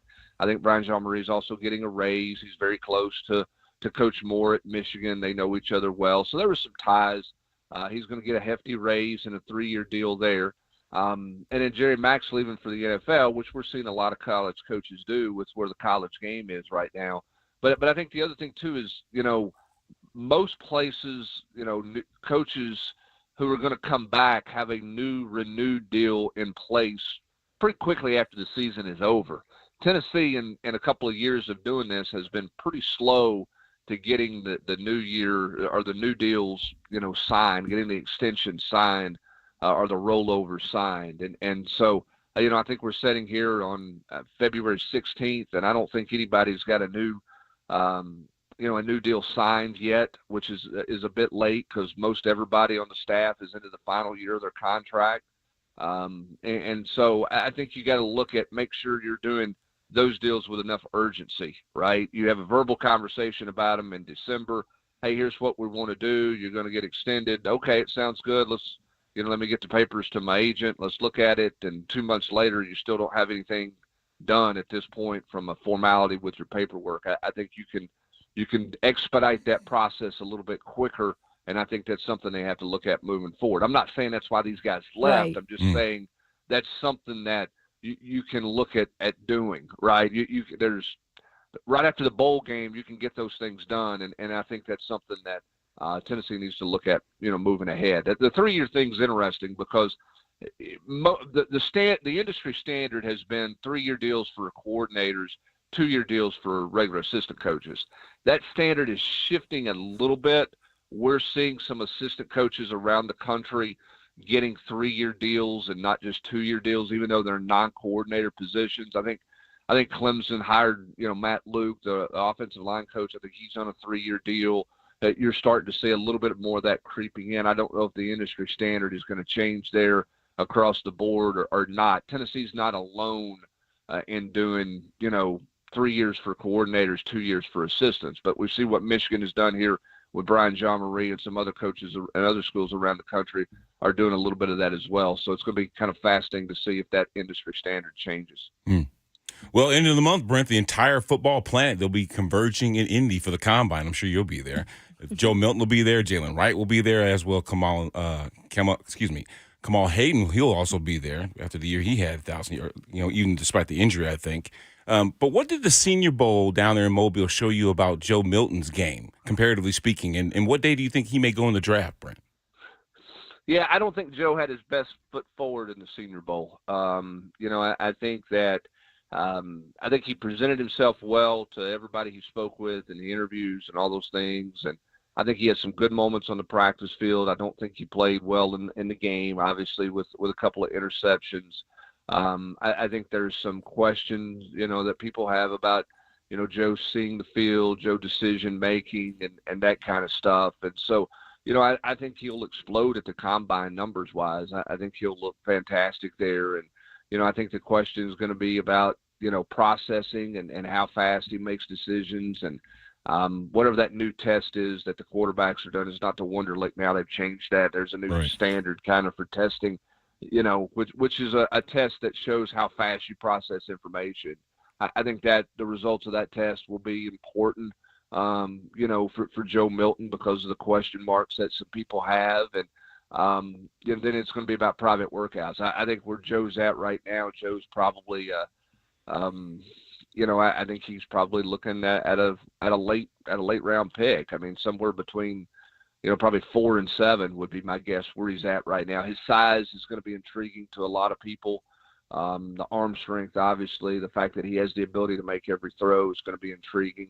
I think people want to see, how does he play when there's more people on the field, right, Brad? Mm-hmm. I mean, there are some quarterbacks out there that we've seen through time that routes versus air, it's beautiful. One-on-ones, it still looks really good. 7-on-7, maybe not as good. And 11-on-11, it's like, okay, we got some chaos going on there. Then there's some other guys who you see them throw routes versus air, and you go, this guy can't play. He doesn't have the arm strength. He doesn't do it. I mean, Brock Purdy's a great example of that, right? I mean, Brock Purdy goes late. He's Mr. Irrelevant, not because of his mental side of things, but it's not flashy, right? It's not great arm strength. It's not, all of the measurables that you're looking for. But the more people you put around Brock Purdy, the more people on the field, he seems more comfortable and more effective that way than he does with fewer people on the field. And, that's what's the challenge with the quarterback position. Because it's hard to measure all of those things. I mean, you can get the prettiest guy in the world, but man, if they can't process fast enough, it doesn't work well. And I think those are some questions they've got about Joe Milton right now. I know that's right. Hey, the SEC has a 9-game conference schedule on the horizon. How do you think that that'll affect the non-conference scheduling? I mean, could we be looking at maybe an extension of the season, given the fact that six-win teams are basically playing bowl games in December? Yeah, I mean, I think that that's going to be the interesting debate moving forward because the whole notion of 8 that was out there was, hey, everybody gets to play at every venue in their 4-year career in the league. But I think, when you're talking about dollars and you're talking about TV money and revenue and all those things, inevitably everybody felt like you were going to end up in a 9-game season at some point. Now, who are your natural rivals? How do they do that? How much more TV money is going to be involved in that? Because I'm going to tell you right now, that's a factor. Mm-hmm. And then with the non-conference scheduling, I think you're going to the concern there, even though you can have multi-loss teams make a 12-team playoff, or multi-loss, teams that get multiple games in a season can still make the playoffs. I don't know how many of these schools are going to be coaching, or scheduling, hey, let's go to a home and home with Michigan, or let's go to a neutral site game with, whoever around the country, which I think is really unfortunate. You'll still have some of that from time to time, but I mean, if you're going to continue to play your natural rivals, for example, South Carolina, if they're going to continue to play Clemson, they're not playing anybody else, right? I mean, Florida's not going to play anybody outside of the country other than Florida State, which they have to play, or they'll continue to play because of that rivalry. So I think that's the one disappointing thing about adding another conference game, is it can take away some of these trips for fans. It can take away some of those intriguing matchups that you like, that that are across across conferences that get everybody's attention, particularly early in the year.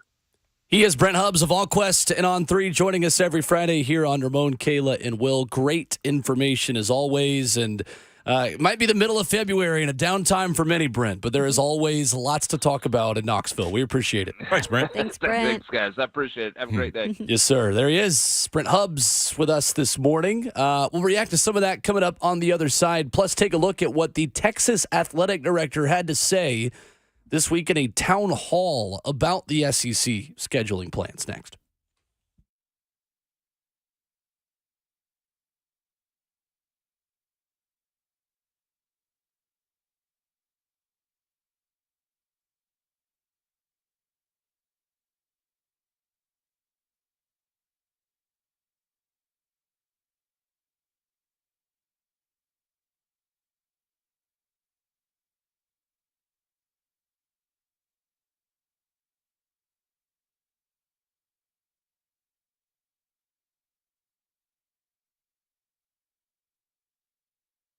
It's Ramon Foster for Secure Line, okay? I'm here to tell you guys that Secure Line want to focus on Prime, okay? Prime service, not, the coach in Colorado, but the Prime service that they're willing to give you. And it's going to be that good because they're telling you it's going to be that good. And you probably wonder, what does Prime mean to their team? It means having their team members properly trained and to provide a Prime service, supplying the customers with expectations that will make them lifelong customers. If you're trying to have the best grass in the neighborhood, I'm talking about the greenest, no weeds around, and people just drive by and say, George, I wish our lawn looked like that. Well, guess what? You got to go to securelawn.com to set up that appointment, okay?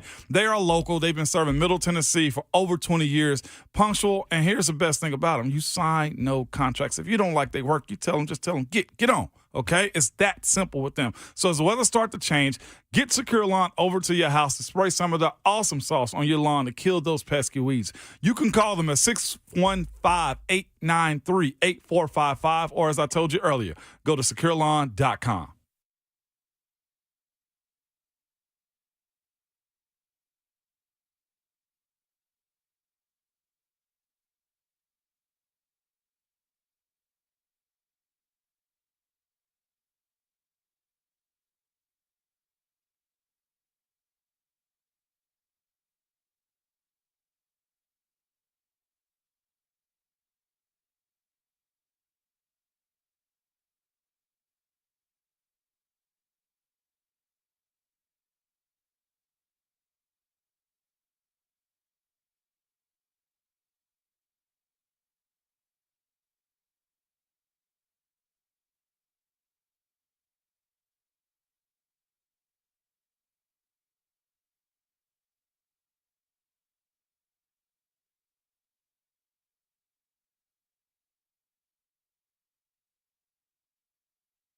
Wrapping up the first half of the show on a Friday morning edition of RKW. We are brewed up by 8th and Roast.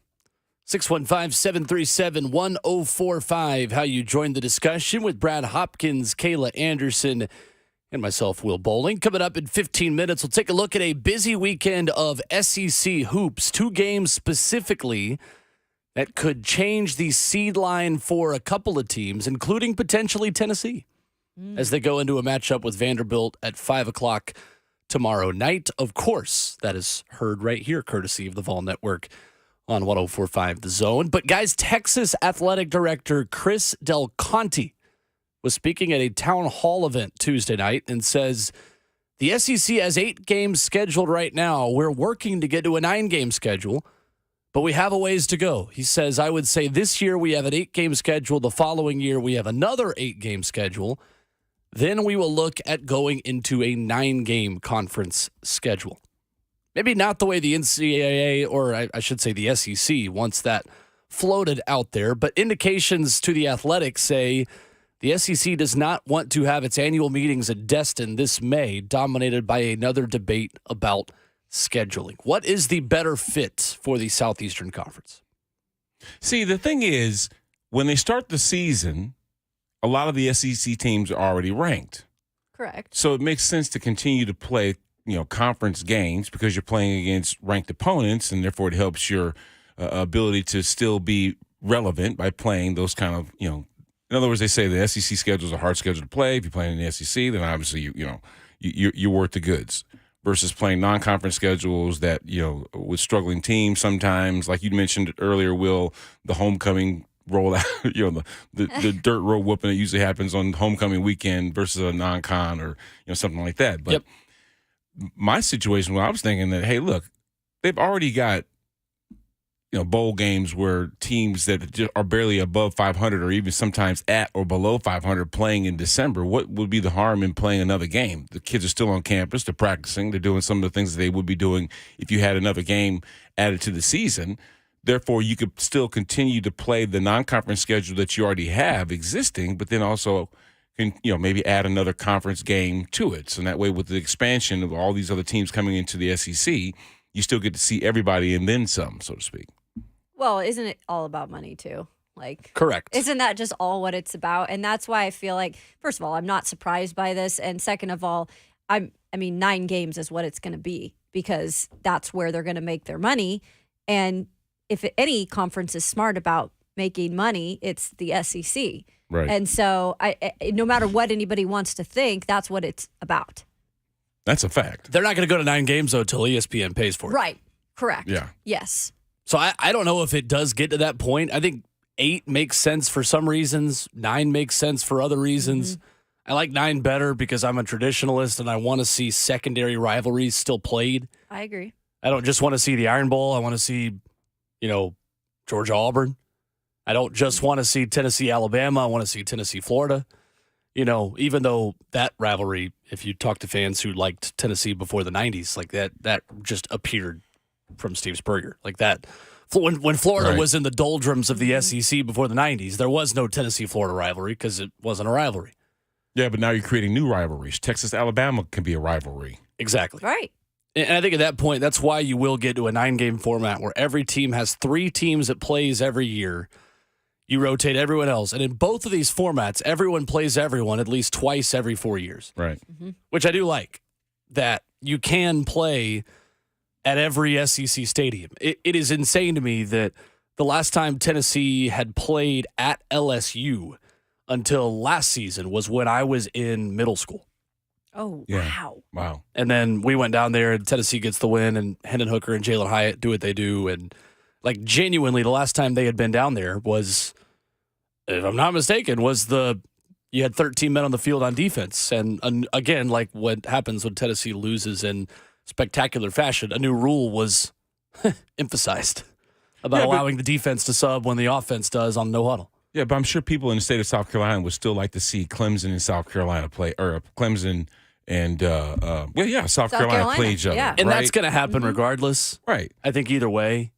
The interesting thing about 9 is the non-traditional rivals of SEC schools are not going to get to play SEC schools as much. Like the Tennessee-NC State game that's going to happen in Charlotte and the Dukes-Mayo kickoff game this upcoming week after Labor Day. Like, is that game still getting played? Maybe for Tennessee and for programs that don't have a natural ACC rival in the SEC, but that's only about half the conference. I mean, you've got Florida, Florida State, Georgia, Georgia Tech, Clemson, and South Carolina, Kentucky, Louisville. You've got a lot of teams who their one required Power 5 or whatever we're calling it now, opponent every year is decided by natural rivalries. So you're going to have less trips to Oklahoma, which obviously they're joining the conference. That's a bad example. But the way Tennessee went to Cal and had a home and home with Cal, home and home with, UCLA, with BYU, which they canceled the second half of after coaching changes were made and things happened. So that's the interesting part to me, but I have grown to like 8 more than I thought I would. I'll be honest on that. Yeah, people still want to see USC versus Notre Dame. They still want to see those non-conference games that really are, like ESPN worthy. Let's just say that. But then again, at what expense do you then add to the conference schedule? Are you going to lose some of those matchups? Right. I think SEC people would rather see SEC match. That's just my opinion bleeding down here. Like, I don't know how much you really care about, because you're going to see teams in the playoffs once you get there, right?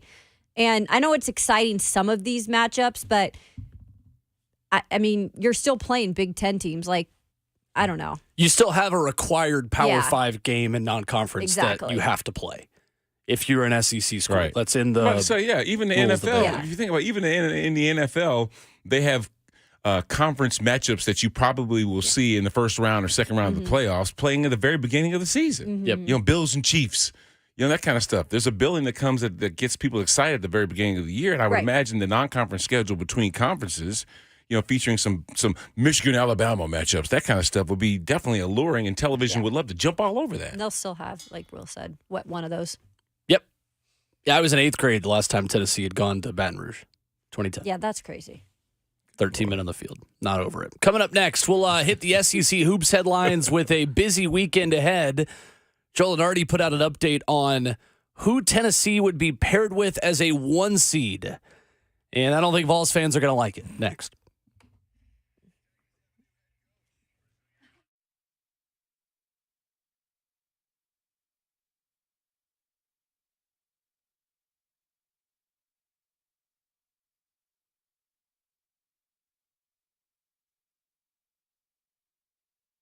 Hey, it's Kayla Anderson for the Wang Vision Institute. We always are good about, well, some of us at least, I hope you are too, good about getting your health checks in, your dentist appointments in. But some of us, including myself as well on this, kind of not paying attention to our eye health, and finally decided to do that a couple months ago. Went in, did the whole thing when it came to my eye health at Wang Vision Institute. The doctors are incredible there, and they give you all the information you need to make sure your eye health is on track and really what you need to do in the future to be preventative.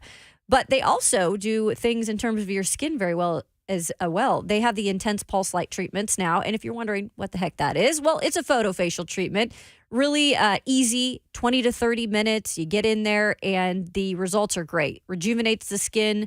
Maybe you had sun damage, some dark spots popping up as you're getting older. The treatments also just clear out your skin. They even it out. So if you're interested in more information about IPL treatments and other services, you can visit wangvisioninstitute.com today. And then if you are interested in a free online vision seminar, those are great as well. Those happen every Tuesday at 6:45. You can RSVP, you can schedule your free consultation and your treatment today at wangvisioninstitute.com.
8 o'clock. Good morning from the 104.5 The Zone Studios. I am Robert Walsh. The free agent market got a little deeper yesterday as Chicago released Pro Bowlers Cody Whitehair and Eddie Jackson. The release saves Chicago north of $30 million. And now have about $68 million in cap space for free agency, which starts in about 1 day and 1 month from today. Last night, Caitlin Clark made history. Here comes Clark. How will she go for history?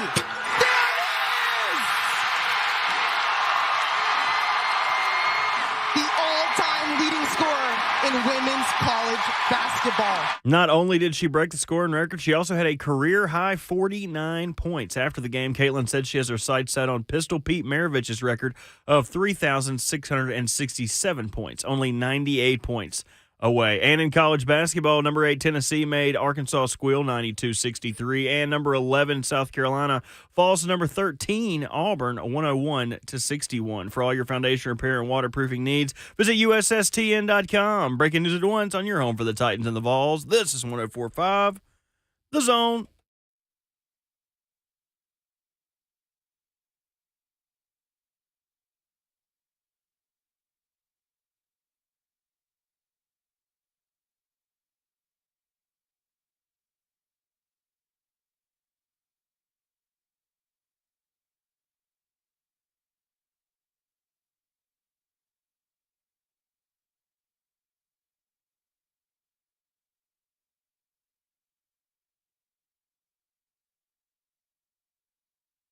Second half of the show, and hour number 3 starts right now on our own Kayla and Will. We are brewed by the best coffee in Nashville, courtesy of our very good friends at 8th and Rose. Locally owned and operated by lifelong friends turned business partners who design local shops as a way to feel welcomed, connected, and part of a community. You can find your favorite retail bag in every local Kroger and Whole Foods of 8th and Roast Coffee. 615-737-1045 is how you jump in with former Tennessee Titan and Houston Oiler Brad Hopkins filling in for the Big Ragu this morning. Kayla Anderson, Robert Walsh, I'm Will Bowling. It's Friday, and on this show, that means we act like it.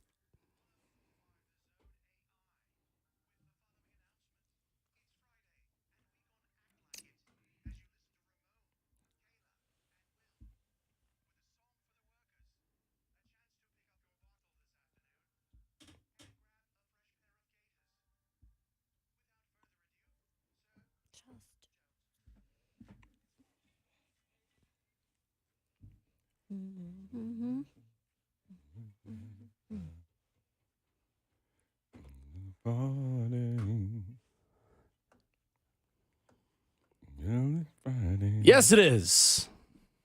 Happy Friday, everybody. Yeah.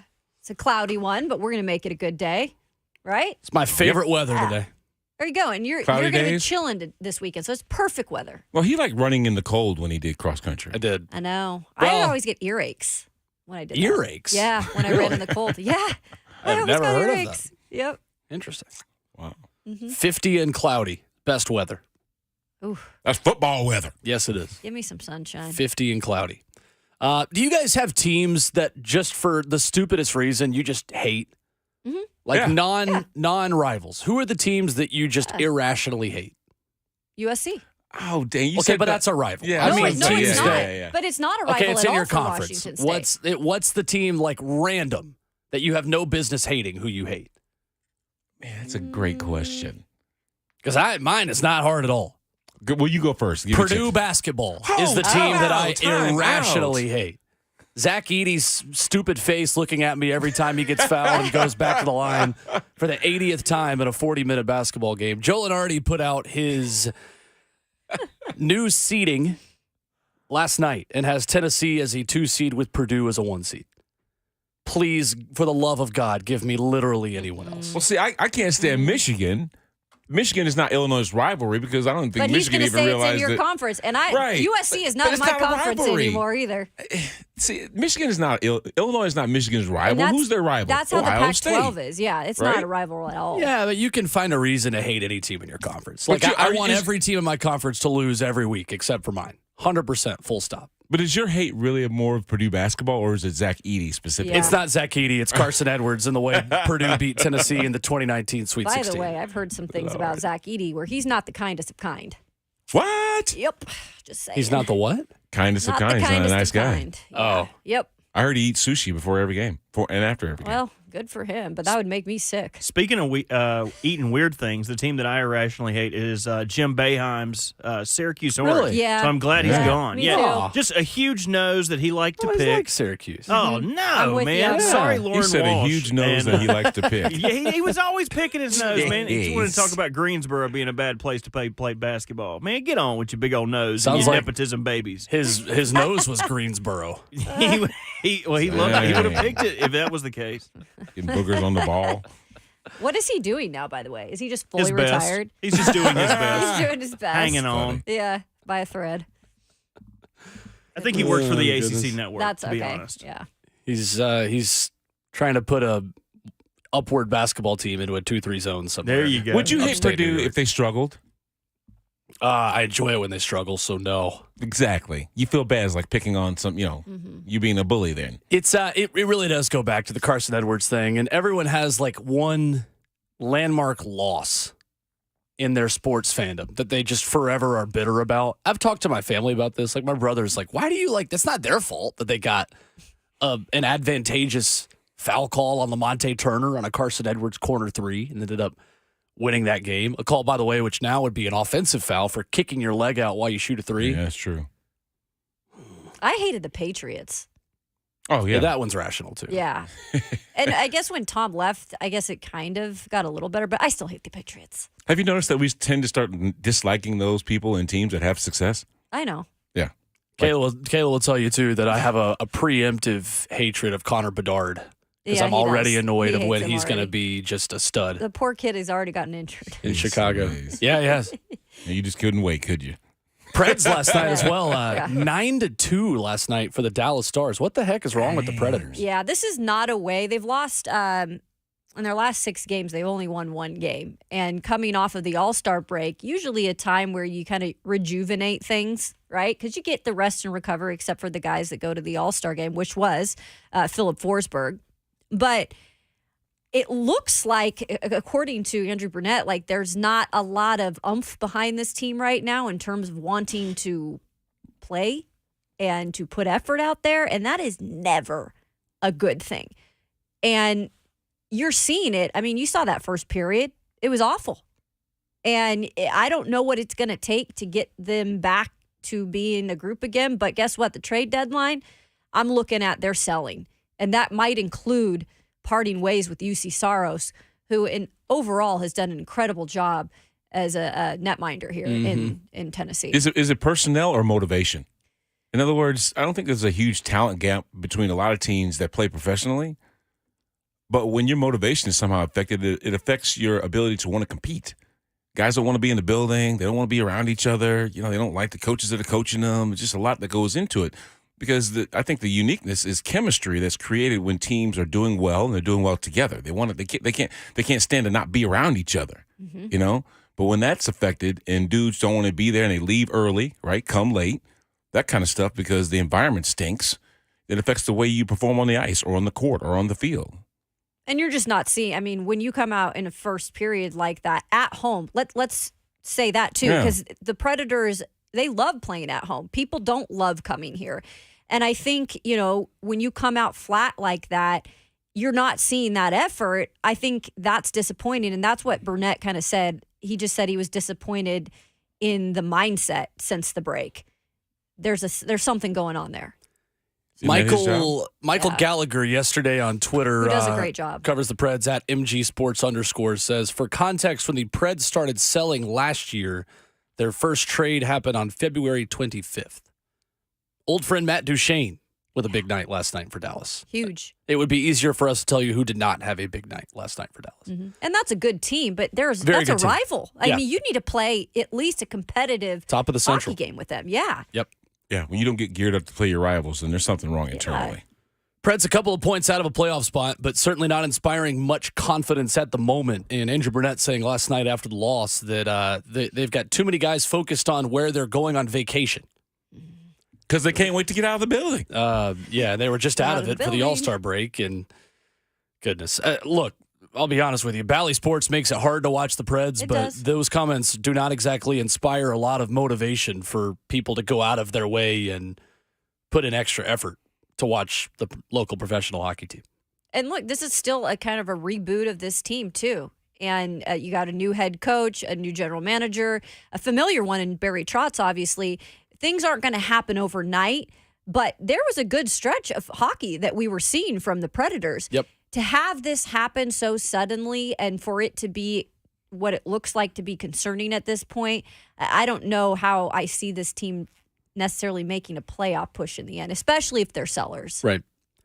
Busy weekend at SEC's hoops coming up. Tennessee and Vanderbilt tomorrow night here on the Zone, courtesy of the Vol Network. Again, Joel and Artie with Purdue as their 1 seed. That does not necessarily mean Tennessee is the 8th team, but simply with the NCAA committee putting out their reveal of the top 16 on Saturday in their preview of what things would look like if the season ended tomorrow, he has got Tennessee in the Midwest with Purdue, with Iowa State as their 3 seed, and with Creighton as the 4 seed in that one. A West region that would have Arizona as the 1, Kansas as the 2, an East region with UConn as a 1 seed, and North Carolina as a 2, and then a South region with Houston 3rd and Marquette, the 5th best team, as the 1 and 2 seeds there. Other SEC teams with opportunities to move around. You've got Alabama, who is just a couple of spots behind Tennessee as a 3 seed. Joel and Artie has Alabama and Auburn ranked 10th and 11th, with Alabama getting the edge over the Tigers. And you got a South Carolina team that is on the outside of those top 4 seeds now after their 40-point loss at Neville Arena earlier this week. Kentucky and Auburn, the big headliner of the week, though. Kentucky viewed as a 6 seed by Joel and Artie and number 25 overall after their win over Ole Miss on Wednesday. It's crazy to me, guys, that Auburn, as a ranked team inside Neville Arena, 67-4. Oh, my gosh. Their That is record. insane. The only Division I team in the last 40 years to face an opponent with a plus 850 winning percentage, 20 games into a year, and beat them by 40 plus. South Carolina was 21-3 entering Neville Arena, and they left and should have been given 2 losses, as bad as that was. That's a real thing there. And it's incredible because it wasn't like that years ago, right? They had to rejuvenate that basketball program when Pearl came there. Right. And give, the fans a lot of credit. Obviously built a new place for them to play in. But that place is jumping. I actually want to go just to watch a game there, experience it. It's the best atmosphere in college basketball right now. Mm-hmm. Yeah. Full stop. The Jungle is the best student section. The way that arena is built, it is so small and packed in, and unlike places like Rupp and Thompson Bowling Arena where you have grandfathered in and generational season tickets that are courtside that are in these top 5 rows or front 5 rows on the sidelines, that doesn't exist there in a brand new arena. So you can put the students on the sideline 10 feet away from where a guy's throwing it in. You have an inherent advantage at that point as a smaller arena being able to do that. Less of the NBA style arena like Tennessee and Kentucky have. And that has their advantage. Sure. Its advantages too, but different environments for sure between those two teams. But when we come back, let's shift the conversation back to the Tennessee Titans. Brad Hopkins shared a locker room with the Titans' new secondary coach. Also knows very well a couple of the defensive assistants. We spoke earlier about how we don't talk about the Titans' defense. Well, let's remedy that. Coming up next.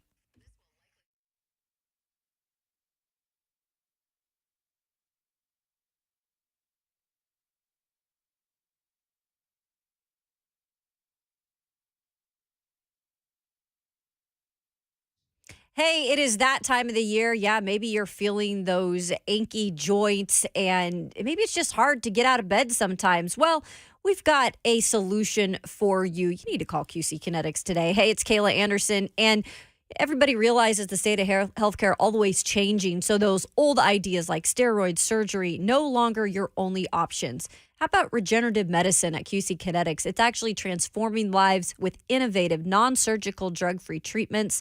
that deliver lasting results. So you have that knee pain, maybe back pain, shoulder pain, maybe from arthritis or an old injury. Don't let the pain keep you from living your best life. QC Kinetics advanced state-of-the-art treatments harness and direct your body's natural ability to restore and repair that damaged tissue. So make 2024 the year you reclaim your mobility, reclaim your independence. You can walk and run, play and live, play with your kids, do the activities you want to do without the danger of trauma or surgery and without harmful drugs. So call QC Kinetics now for a free consultation. It's easy, 615-249-4024. That's 615-249-4024.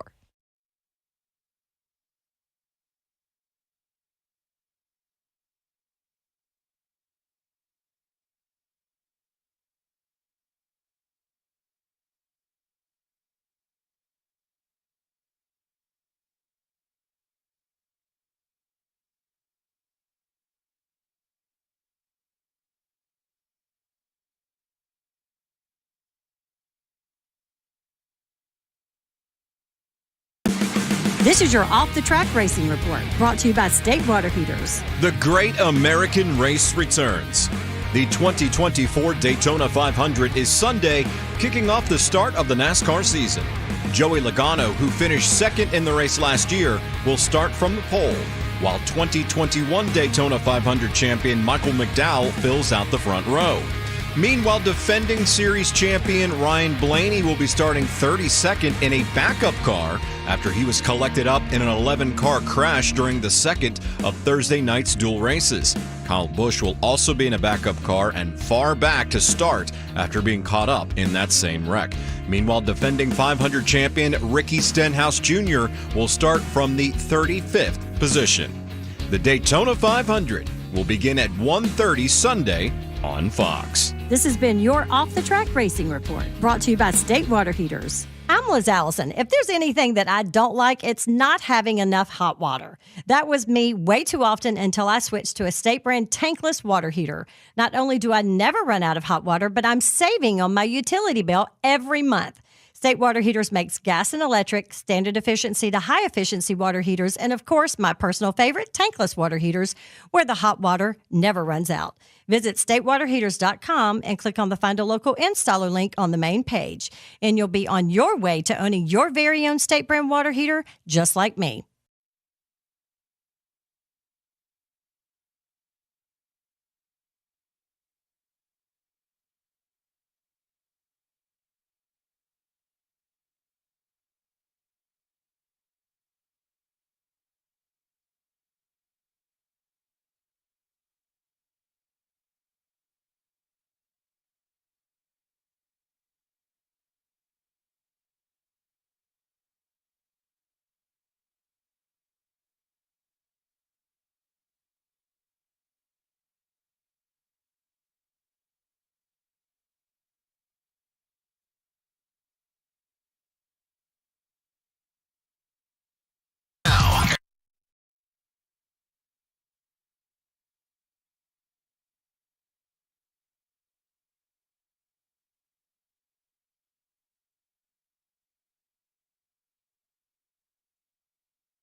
Talking some Titans football this morning at RKW, brewed by 8th and Rose, 615-737-1045. Aside from Bill Callahan, which assistant coach hire makes you most excited on the Tennessee Titans tab? That's the question we asked the people. You can chime in the F and Big Chat, Facebook Live, YouTube, Twitter, or Twitch. Or you can just tweet at the show, at Ramon Kayla Will. Give us a follow while you're there as well. Friday is good for following. Mm-hmm. I would say, guys, that it is fair to assume if you ask Titans fans which assistant coach are you most excited is on staff, they're all going to say Bill Callahan. Yeah. Oh, yeah. Best of the best. Feels Well, like that's... And that was the most problematic situation last year, too. So. Right. Truth. It's a reasonable answer. No doubt about it. Who's next on that list? I like Tracy Rocker. Nice. I think like that's a too. solid Yeah. pick, and people are familiar with the name and his resume and kind of what he's done places. So I'd say that's one, possibly.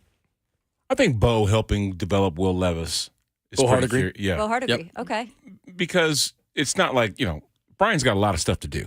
He's got to manage a team. Sure, he's going to be the play caller himself. But I think having a guy that can directly affect a young quarterback going into year two, that's going to, it's going to be interesting to see how that relationship develops, how much he can pour into Will to make him, just understand the game better, make better decisions. We know he's got a big arm. We know he's a tough kid, but we don't always need to show how tough you are because you're in certain situations that then you have to take on, defenders physically. Let's watch you go through a progression. Let's watch your accuracy. Let's watch your decision making. Mm-hmm. Getting the ball out of your hands on time, and of course, getting the right guys around you to make you more effective and be dangerous. I get it, but just watching younger players, evolve into the roles that we expect them or need them to be for this team to be good. That's going to be another idea. And you could say Denard Wilson. He's, obviously the defensive coordinator. We just haven't talked a lot about a lot of these other positional coaches yet. I mean, I think Denard Wilson is definitely an exciting hire when it comes down to it. Brandon, my answer for this is your former teammate, Steve Jackson, joining this staff, and a former Houston Oiler and Tennessee Titan, a third-round draft pick of the Oilers in 1991, where he went on to post 14 interceptions, 9 sacks on the AFC Championship and Super Bowl team as a Tennessee Titan. The assistant secondary coach here in Tennessee for 2 seasons in 2016 and in 2017. And when you look at the defensive backs he has helped develop and how head coaches he has worked with speak about his style, it's something that I really think is valuable to who the Titans have in that secondary and who they don't have, which is a lot of proven commodities.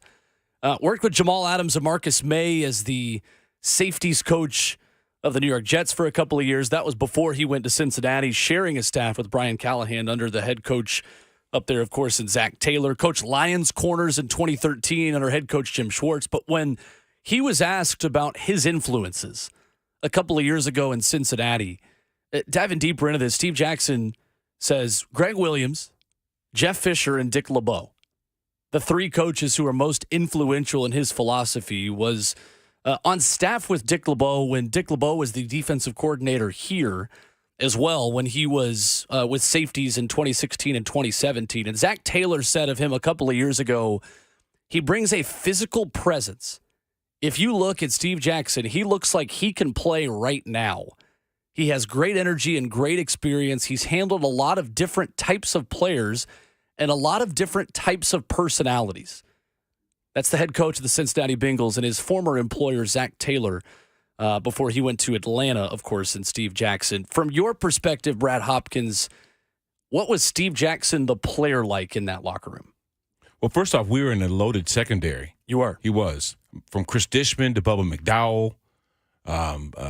There's just a ton of talent on that side of the football. I think they had 7 Pro Bowlers my rookie year. And, Steve was a part of that defense that was led by Buddy Ryan. Buddy Ryan basically lent his system to Greg Williams, Jeff Fisher. He had a lot of influence on what those guys were putting together schematically, and Steve learned from that level.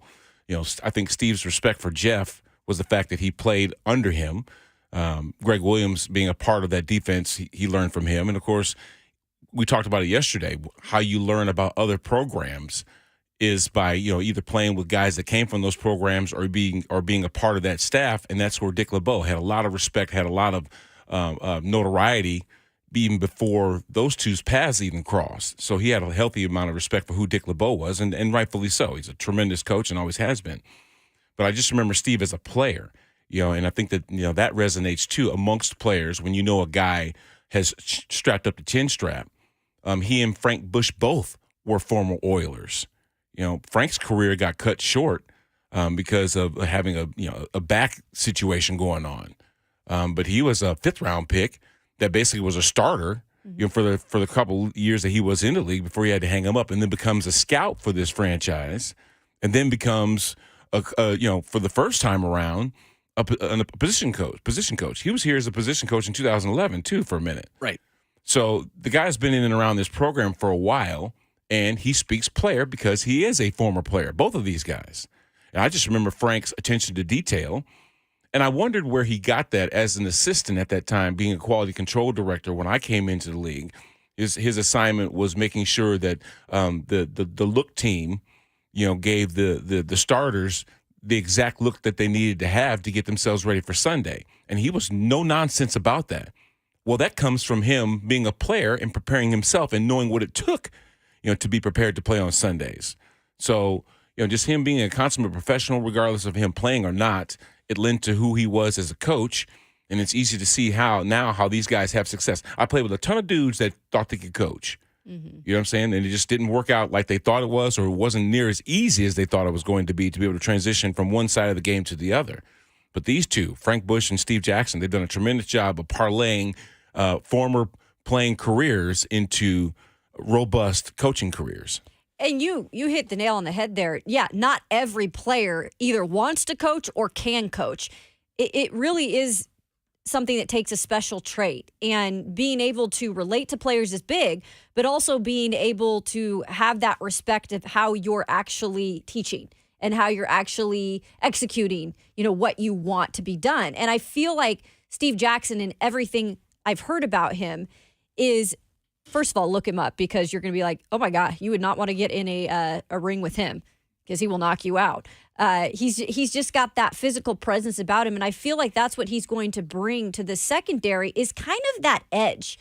Look, this secondary has not really had the edge when you talk about cornerbacks and a secondary. I want a little edge. I want a little chip on the shoulder when they play ball back there, right? And I just don't feel like that has been the brand of this secondary, at least since Logan Ryan and them left.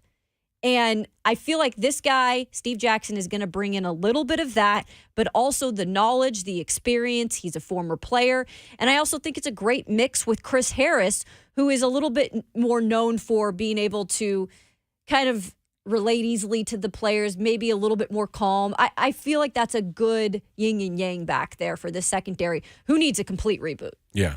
Just to be truthful, guys that play at this level, it's not like they don't have a healthy amount of respect for players that never played at this level, but you do have a healthy amount of respect for guys that played at this level. Yeah. So it's easier for Steve Jackson and Frank Bush to challenge those guys at that position and say, hey, look, I know you can do better.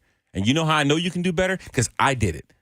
And I played against guys and with guys that have done it for a long time or just didn't do it for a long time, and I see what works. I know what works. So you can't fool me. If I'm telling you to do something, there's a reason why I'm telling you to do something, because I know it works, not only from just reading it or seeing it, but from experiencing it. The attention the Titans staff has on the secondary is, I think, a testament to the quarterbacks and the challenges you have within your division that you see twice a year. And the fact that you have Denard Wilson and a defensive coordinator who has a secondary coach background. Yep. You have Chris Harris, who you decided to retain, who was a secondary coach on this staff this past year. And then you add in Steve Jackson, who played in the secondary for this organization and also is a proven developer of talent at safety and at corner. That's 3 veteran minds that are likely all going to be defensive coordinators elsewhere, in addition to Wilson, who is already a defensive coordinator here. It feels like Chris Harris, from what you hear around the league, is a year or two away from being a defensive coordinator and has had interviews over the past couple of years to run his own defense. It to me says, I see Anthony Richardson, Trevor Lawrence, and C.J. Stroud, level of concern in that order, that I've got to see 6 times out of my 17 games. That is a position, specifically in the AFC, when in order to win a Super Bowl, you've got to probably beat Mahomes at some point, is pivotal to get right. And pivotal for them to get right this year, maybe secondarily to the offensive line. I think offensive line, wide receiver, and secondary. You make the argument secondary is maybe the second priority after the O-line. I think it is. For sure. Justin and Franklin up next, 615-737-1045. Hey, Justin. What's going on, guys? First of all, it's my birthday. Happy birthday, Happy Justin. birthday, Happy Justin. birthday, Justin. Hey, no problem, man. I appreciate it. I want to say Denard Wilson, but pretty much everything Will Bolin just said, man, I completely agree with, and that's why I'm going with Denard Wilson, because of the pieces that he has under him. I mean, and the way that people rave about him as far as players and coaches about Denard and how he can connect in locker rooms and how he was such highly coveted and he was a steal. I think with him as a defensive coordinator position, and then you got Steve Jackson and you got Chris Harris, you got all that. The secondary, I mean, they're building a culture. I think we might be like a cornerback university type of thing where we have some top-tier people. And with these players, with these coaches that are in line, I think we're going to make some waves. Thank you, Justin. Appreciate the call. Happy birthday to him. I don't care. Oh. Good luck. Good luck. That's right. It's a good point on Denard Wilson and the role that he has to come in and play a role in that secondary and help out guys who have not been contributors and make them contributors. The question I have for you guys is, do you bring back Sean Murphy-Bunting this offseason? I still am on that because I think you need, again, you can't just have a brand new secondary, right, that doesn't have any familiarity. And yes, you've got Roger McCreary coming back, who's going to be in his 3rd season, and he keeps improving. You've got Amani Hooker back there at safety that's got the leadership experience. But other than that, you don't have a lot of guys that you're going to have back. I think Sean Murphy-Bunting, it's not like he's some crazy prospect or, free agent that's out there, but he's not going to cost a lot of money. I think overall I was okay with how he performed this season. He had a little bit of the wrist situation where he got that fixed, but he does bring a little bit of that edge, and I do like that. And I think he's a good guy to have back there for some of the younger guys that are going to be coming in. So if you can get him cheap, why not bring him back? Because you're not going to be able to completely fix the secondary in one season. Sean Murphy-Bunting and Caleb Farley have been getting me killed on Madden. Have it? Well, Yeah, man, Farley isn't even playing technically. I'm playing Jordan Love last night. I've got him sacked in the dirt. All of a sudden, he heaves one up. Next thing you know, Sean's falling down, and then there's a reception to be made, and they're in the red zone. It was ticking me off. So That's funny. You have Farley playing now. Well, I've got the starters. I mean, just when you just have the matchups when you pick the Madden team. Yeah. Of course, I'm playing with the Titans, and you can actually switch out positions. But I'm just saying they have an option to where you can just put the best lineup. Sure. Just click the yellow button that says best lineup, and also you got all guys that would be People would starters. love to have Caleb Right. if he was healthy, right? So, to see but what yeah, he could do. well, he's had the same issue though too. A couple of times, got burned on some stuff, and I maybe it's me taking over and playing with him manually and letting the computer do it. But either way, no, just kidding. I think you want to have as much experience as you can back there, and I think that a guy like Sean in the season that he had last year, it gives him a little more experience than he had, of course, the year before. He's seen a lot in a short period of time, and I don't know, maybe it's him thinking about what the grass looks like in other places to potentially even want to come back and be a part of this new regime. But if what we're hearing about Denard Wilson is true and his effect and allure to players, I mean, he could possibly take Sean Murphy-Bunting to the next level. To me, I don't think he's an early addition within free agency. If both sides are sitting there a month into free agency and there's still not a deal for Sean Murphy-Bunting, maybe something makes sense. But Spot Track estimates Sean Murphy-Bunting will have an average annual salary of around $6.5 million, saying 2 years, $13.5 million. would be the estimate, around the 30 to 40 ranked corner range at that point. And last season, Sean Murphy-Bunting allowed opposing quarterbacks to complete 65% of passes thrown his way. He wasn't great in coverage. And statistically, you look at last season, according to Pro Football Focus, a 54.4 coverage grade, 2 interceptions, and an overall grade of 57.6, allowing a passer rating of 91.9. I could go either way. And maybe we can get into this on the other side, but if you were going to bring one Titans free agent cornerback back, would you rather have Fulton back or would you have Sean Murphy-Bunting back? You know what I'm going to say. I mean, I think we'll get into that. All right, let's do that. 615-737-1045. Your phone calls as well. Talk a little bit Titans defense here at Mo and Kalen Will.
Hey, what's going on? It's Will Bowling here from my friends at Brentwood Hearing Center. Do you or someone you know find it maddening to hear conversation when there's background noise?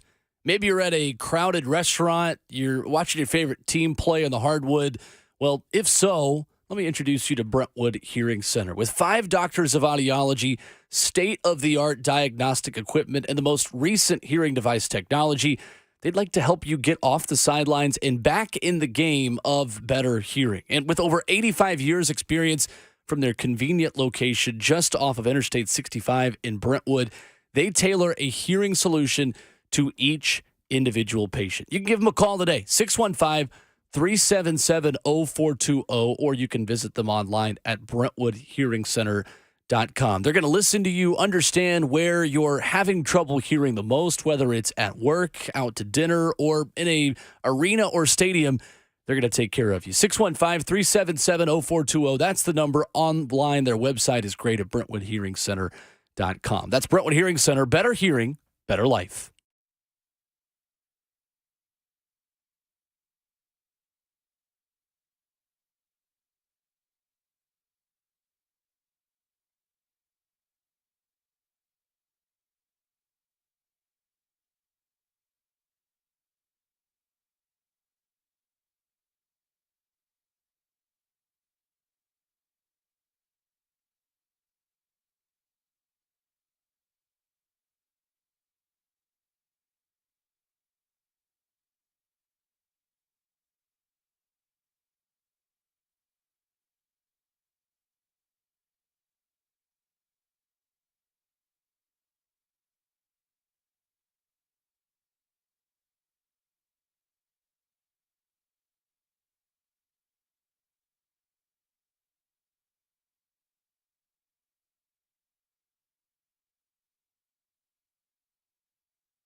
Friday morning at RKW is brewed by 8th and Roast right here on 104.5 The Zone. 615-737-1045, the number. Brad Hopkins, Kayla Anderson, Will Bowling with you. In hour 4, Teresa Walker will stop by coming up at 9:20, Talking Titans. We'll reset the headlines and listen to what Brent Hubbs said earlier this morning about a timeline for when we learn whether or not Tennessee gets an injunction in favor of NIL rules and maybe ending NIL rules. We'll get to that coming up in just about 15 minutes. Robert Walsh asked the question before the break, which Titans corner are you more likely to bring back? Sean Murphy-Bunting or Christian Fulton? Well, if you're looking at the PFF grades, you'd have to go with Sean Murphy-Bunting, not only from a health standpoint, the fact that Sean gave you 15 games versus the 11 games that Christian played. By grades, it's not that huge a gap, but there is a considerable difference between the two and how they grade it out week to week. I think what people are still hopeful for in Christian Fulton is the upside, right? Because he is a talent. And we all know, I think, no matter what, you look at him as being the Titans' cornerback one, even though he hadn't been able to stay on the field consistently. Look, he just finished up his 4th season. He started the year or his season here with 6 games played, 13 the next year, and then the last 2 seasons he's played in 11 games. But the worries with his injuries are they're all the soft tissue ones that he's been dealing with. Yeah. And he's not been able to stay on the field consistently, which then I think affects the product because his product is inconsistent. He has had 4 interceptions in those 4 seasons. And with Christian, and I like him as a guy, I think he's not somebody who in the locker room is a distraction at all. But at the same time, I don't know how much more you can develop him or how much more upside is because you've seen him in 4 seasons. Now, you could gamble and bring him back on this staff, having confidence that you are resetting things. I think Vrabel and him maybe didn't see eye to eye. You saw at the end of the season, we were in the locker room. He found out right there he was going on season-ending IR. I thought that was a little odd. And so maybe there was something there. Vrabel had called him out for injuries the season prior. So maybe with a restart, you could get more out of a guy like Christian Fulton. But you're 4 seasons in to his NFL career, and you just haven't been able to see the health stay there or just the consistency of play. So last year, statistically, was the worst of Christian Fulton's career. Gave up 75.5% of the passes targeted his way. Also gave up the most air yards of his career, 497, one more than he did in his sophomore season. The one bright spot, though, he was under 10% in his missed tackle percentage last year. But you got to wonder, a guy that's never started 16 games in a season, 17 now, you got to wonder where the money would be. I wonder if they could roll the dice and get him back on a cheaper contract because he did have the worst year of his career last year. It's true. It's a good question. And Or does if he he just want to be here, Robert, right? Exactly, 100%. Does he want to change the scenery? Yeah. You're 100% right, Kayla. It does sound like the Titans will have to get more physical in their secondary, the way Steve Jackson and the way he has been taught throughout his career, the way Denard Wilson and that Philadelphia and Baltimore defense has played.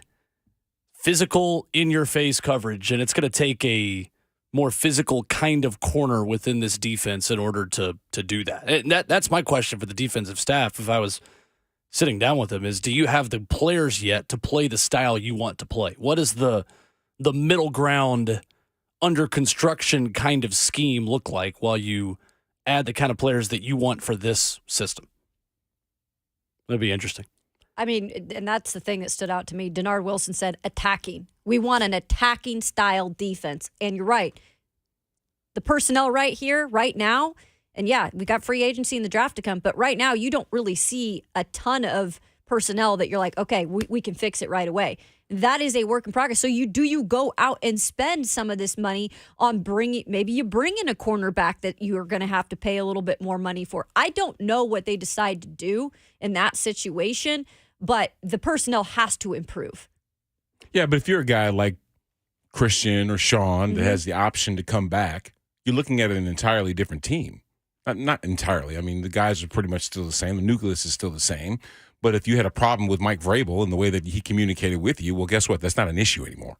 So now you're talking about a new regime. You're talking about a new coaching staff that is implementing a new strategy, maybe. Maybe their communication style is one up your alley to where, you get the most out of a guy like Christian or Sean. So I think that when you're looking at new destinations potentially, you got a new destination here. You were already on the team last year. One thing that does benefit the Titans, though, this is a pretty deep free agent class as far as cornerbacks go. Yes. Akilo Witherspoon, Kenny Moore, L'Jarius Sneed, Steven Nelson, Kendall Fuller, Stephon Gilmore, all guys that can play. So it's just a matter of finding who they think the best fit is if neither of these guys is to return. Right. Yeah, then there's a price tag that comes along with that. Is it palatable? Yep, that's exactly right. Like L'Jarius Sneed. Sneed. You'd love to have L'Jarius, right? But he ain't coming on the cheap. A lot of money. Said this week he hopes the Chiefs have enough money to bring back him and Chris Jones. Okay, wow. He's telling you Break that the right bank, now. baby. Let's go to Micah in Nolensville, wrap up hour number 3. What's up, Micah? Hey guys, so I have a question for you guys on the Vol side of things. Okay. With all these allegations with Tennessee, like suing the NCAA doing investigations, does this affect Tennessee at all with like recruiting with guys like George McIntyre, high recruits in the 2025 class, seeing all these allegations? Like, does this kind of hurts Tennessee with all these allegations and this going on right now? Thank you, Micah. From what I have heard, it has not. It's not been a really big conversation because I think recruits know the NCAA's record in court, which is winless. So from everything that I have heard and people around Knoxville, it's not really been a huge issue for them on the recruiting trail. If anything, if Tennessee is the team that takes down the current NIL rules, it's almost an advantage for them. But I don't think either really is that big of a deciding factor in either way. I can see his concern, Michael's concern, in the fact that if there was anything punitive coming down the stretch and you weren't able to play in bowl games or scholarship reduction, so therefore talent is somehow affected, that could be something that you'd be concerned about. But like Will says, he's got confidence in UT's attorneys. That's right. So let's hear what Brent Hubbs had to say about that. Coming up next, a timeline of what people around campus think will be the decision and when we get a decision on the NCAA versus the state of Tennessee. That's next.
Hey, it's Kayla Anderson for Save a Tree. We always talk about what a great job Dean Glasscock and his crew do there, just making sure your trees and shrubs are right year-round. And we have experienced some winter storms, likely to probably experience a little bit more of that before we hit the real spring. And so the ice, the wind, the freezing rain, we get a lot of it this time of year around Middle Tennessee. And Save a Tree can actually help keep the winter storms from breaking branches, downing full trees, and overall just helping protect your home from damage. Also, with their dormant pruning services, Save a Tree will come out. They'll take care of the weight. They'll take it off your trees and those ornamental plants to help them withstand the ice and winds of winter. And by being proactive at taking the weight off, it also helps decrease the chance of losing a tree or having a falling limb putting your home or family in danger. So go with the company that does it right. Almost 30 years of experience. Save a Tree. You can simply dial them up at 615-299-9999, or you can go to saveatree.com. That's SAVATREE.com.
What's going on? 9 o'clock. Good morning from the 104.5 The Zone Studios. I am Robert Walsh. The free agent market got a little deeper yesterday as Chicago released Pro Bowlers guard Cody Whitehair and safety Eddie Jackson. The release saves Chicago north of $30 million. Now they've got about $68 million to play with in free agency. That starts in about a day and a month, so get ready for that. And last night, Caitlin Clark made history.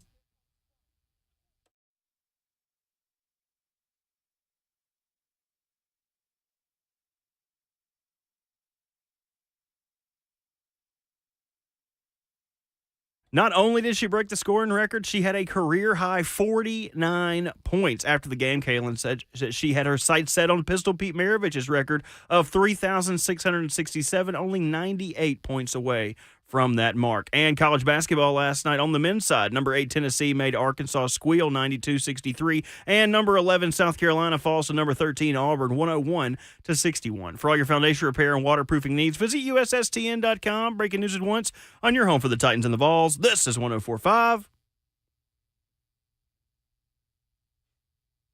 The Zone.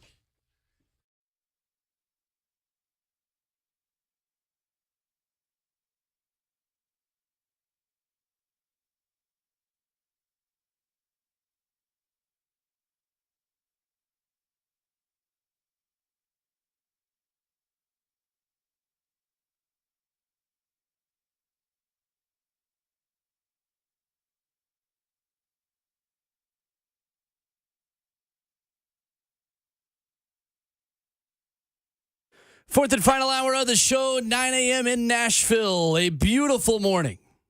Even though it's not really. If you wake up in Nashville, you're having a great morning. 615-737-1045. A good morning to have a good morning on Ramon, Kayla, and Will with Brad Hopkins in for the Big Ragu. Kayla Anderson, Robert Walsh, I'm Will Bowling. Coming up in 20 minutes, we'll be joined by the Associated Press's Teresa Walker as we talk a little bit of Titans and maybe even some Preds. No, she was in the arena last night for a 9-2 Dallas Stars win over the Nashville Predators. Get her thoughts on that and whether or not UC Saros could be in a different sweater by the end of next month. See that? I do look. I am a hockey guy. Sweater. Will. Right now, Buck Rising is sporting a lip sweater. A what? A mustache. He has a mustache. He's off today, by the way. What is he doing? Partying? I don't know. Bert, do you know what he's doing? I feel like you always know what he's doing. His best. Here we You go. let me hit that twice. Him and Jim Boeheim. He's I think he's just enjoying some time off, trying to work on some new facial hair patterns. I told him he needs to let that mustache drop off the side of his lips like that TLC song about waterfalls and just have a Fu Manchu. Yeah. How cool would Buck look with a Fu Manchu? But he's not for it, man.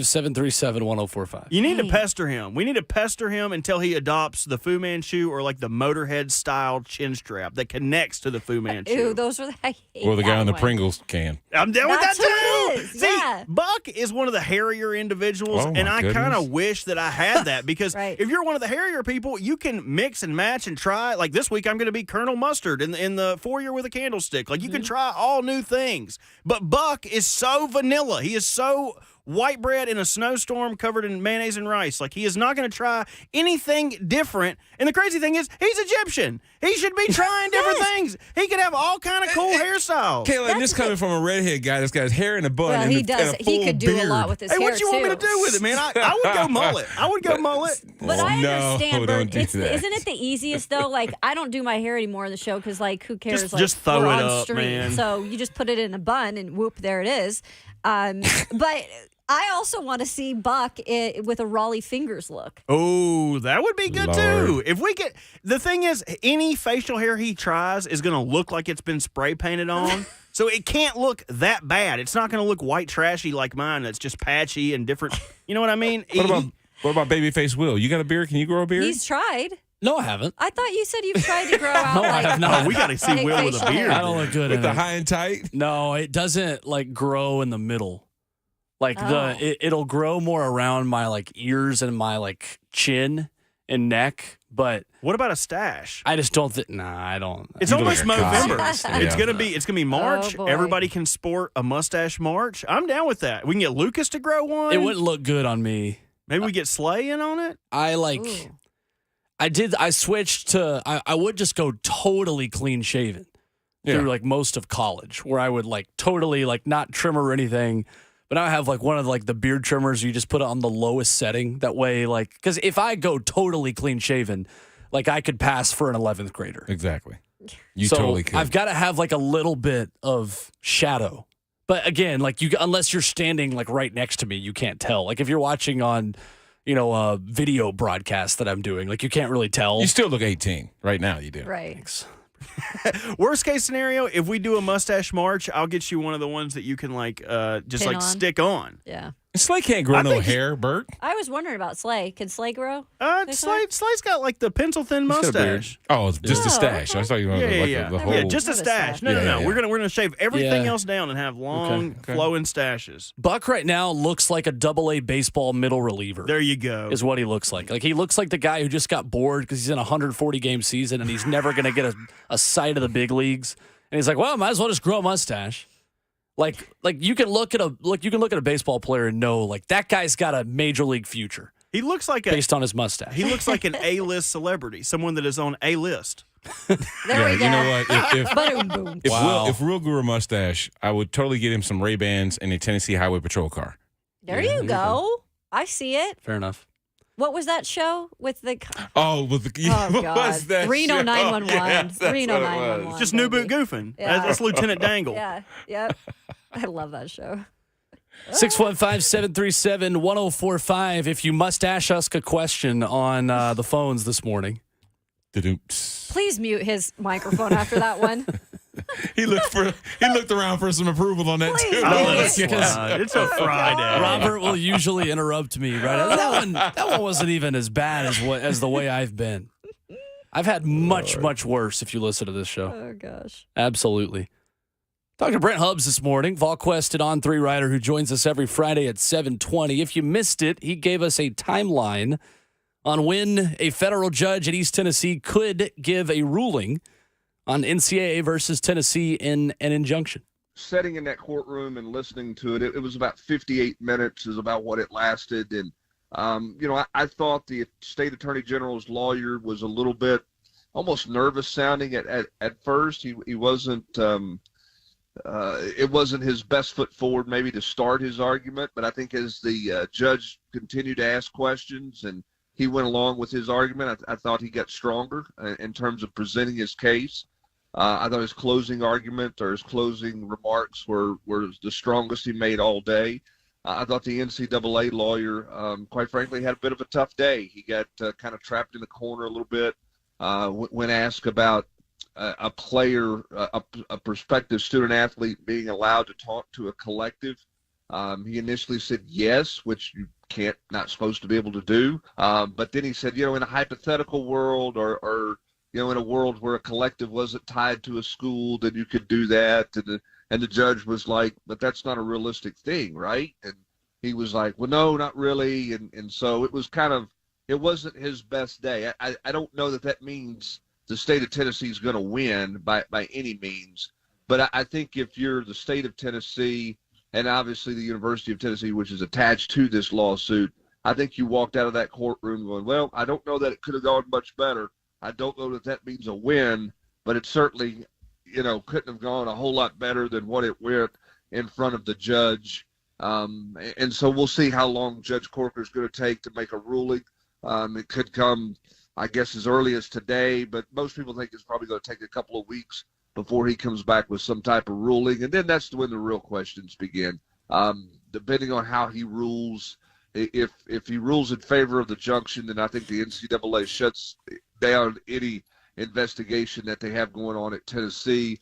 If he rules in favor of the NCAA, with the idea that the NCAA is probably going to ultimately lose this case anyway, how do they proceed moving forward? Do they still continue to come after Tennessee and investigate and send a notice of allegations, or do they go home to Indianapolis and say, you know what, we're going to ultimately lose this case. Let's regroup and figure out where we go from here. Interesting stuff from Brent Hubbs there on that, and on 2 staff openings as well for Tennessee's football staff. Gave more clarity on some options to replace Jerry Mack as Tennessee's new running backs coach.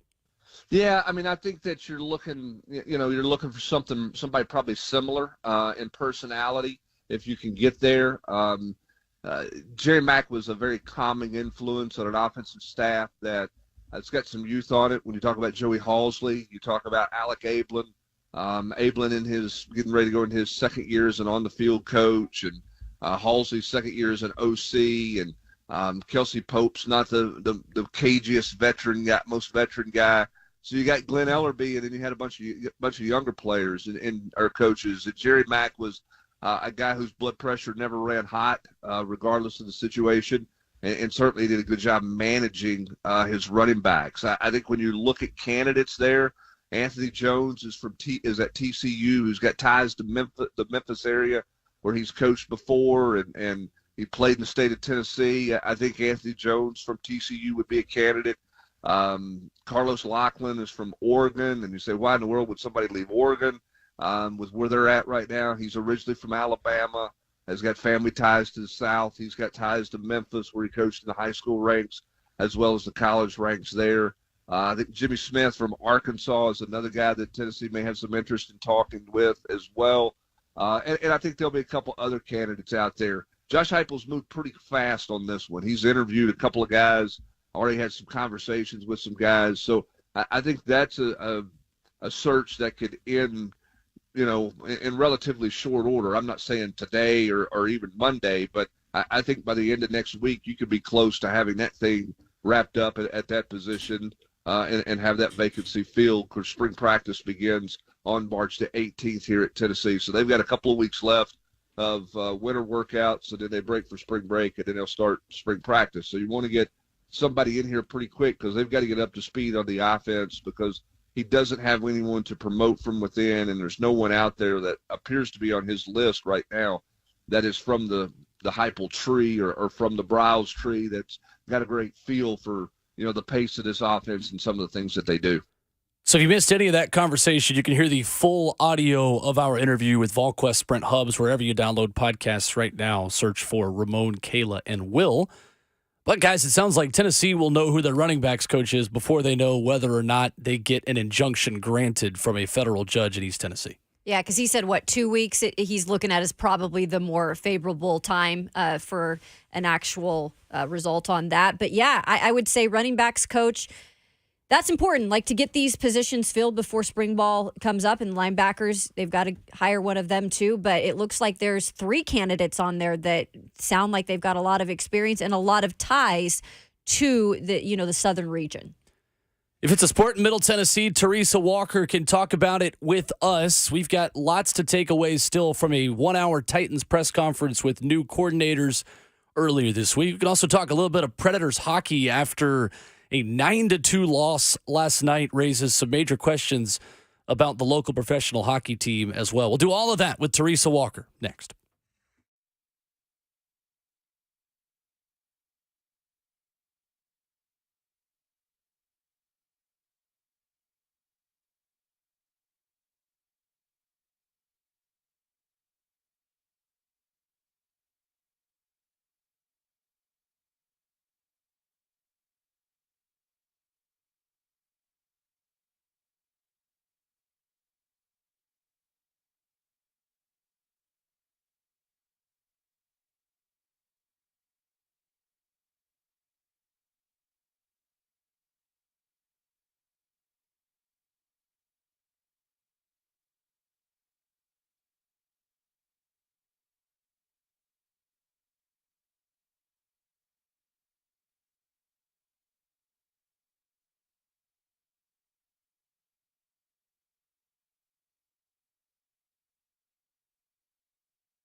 She covers everything Tennessee sports, and she joins us this morning on Ramon, Kayla, and Will as we welcome you back into the final hour of the week on RKW. We are brewed up by 8th and Roasts. And Teresa Walker joins us here on the show this morning with Brad Hopkins and Kayla Anderson. I'm Will Bowling. Good morning, Teresa. How are you? I am good. How are we all doing? And by the way, love Ramon, but always pleasure to join in with the great Brad Hopkins. T-Dub, checks in the mail. Stop. How you been? I am great. I'll be a lot better in a few days when I get some vacation time because, I got to squeeze it in through the year. But, it's never boring in this state, is it? No, it's not. No, it is not. Busy. There's always some kind of NCAA investigation, which we can check that box. There's March Madness on deck. There's hockey. There's NFL offseason. And, Teresa, let's start there with new coordinators meeting with the media earlier this week. What stood out the most from what we heard from the head coach and from the OC and DC on Wednesday? Well, I'll say this. I'm going to start with the DC because Denard Wilson, I'd written his bio, looked at his bio, but let's put it this way. It sunk in that this is a guy who, honed part of his defensive attacking mindset under the likes of Jeff Fisher, Greg Williams. He also shouted out Todd Bowles and, of course, John Harbaugh, where he spent this last year. But, having covered Greg Williams back in the day, let's just put it this way. It's going to be interesting to see this team get after the quarterback. I mean, we've seen sacks. We haven't seen turnovers. I mean, guys, this Titans defense, 6 interceptions all of last season. I mean, it was the worst in the NFL.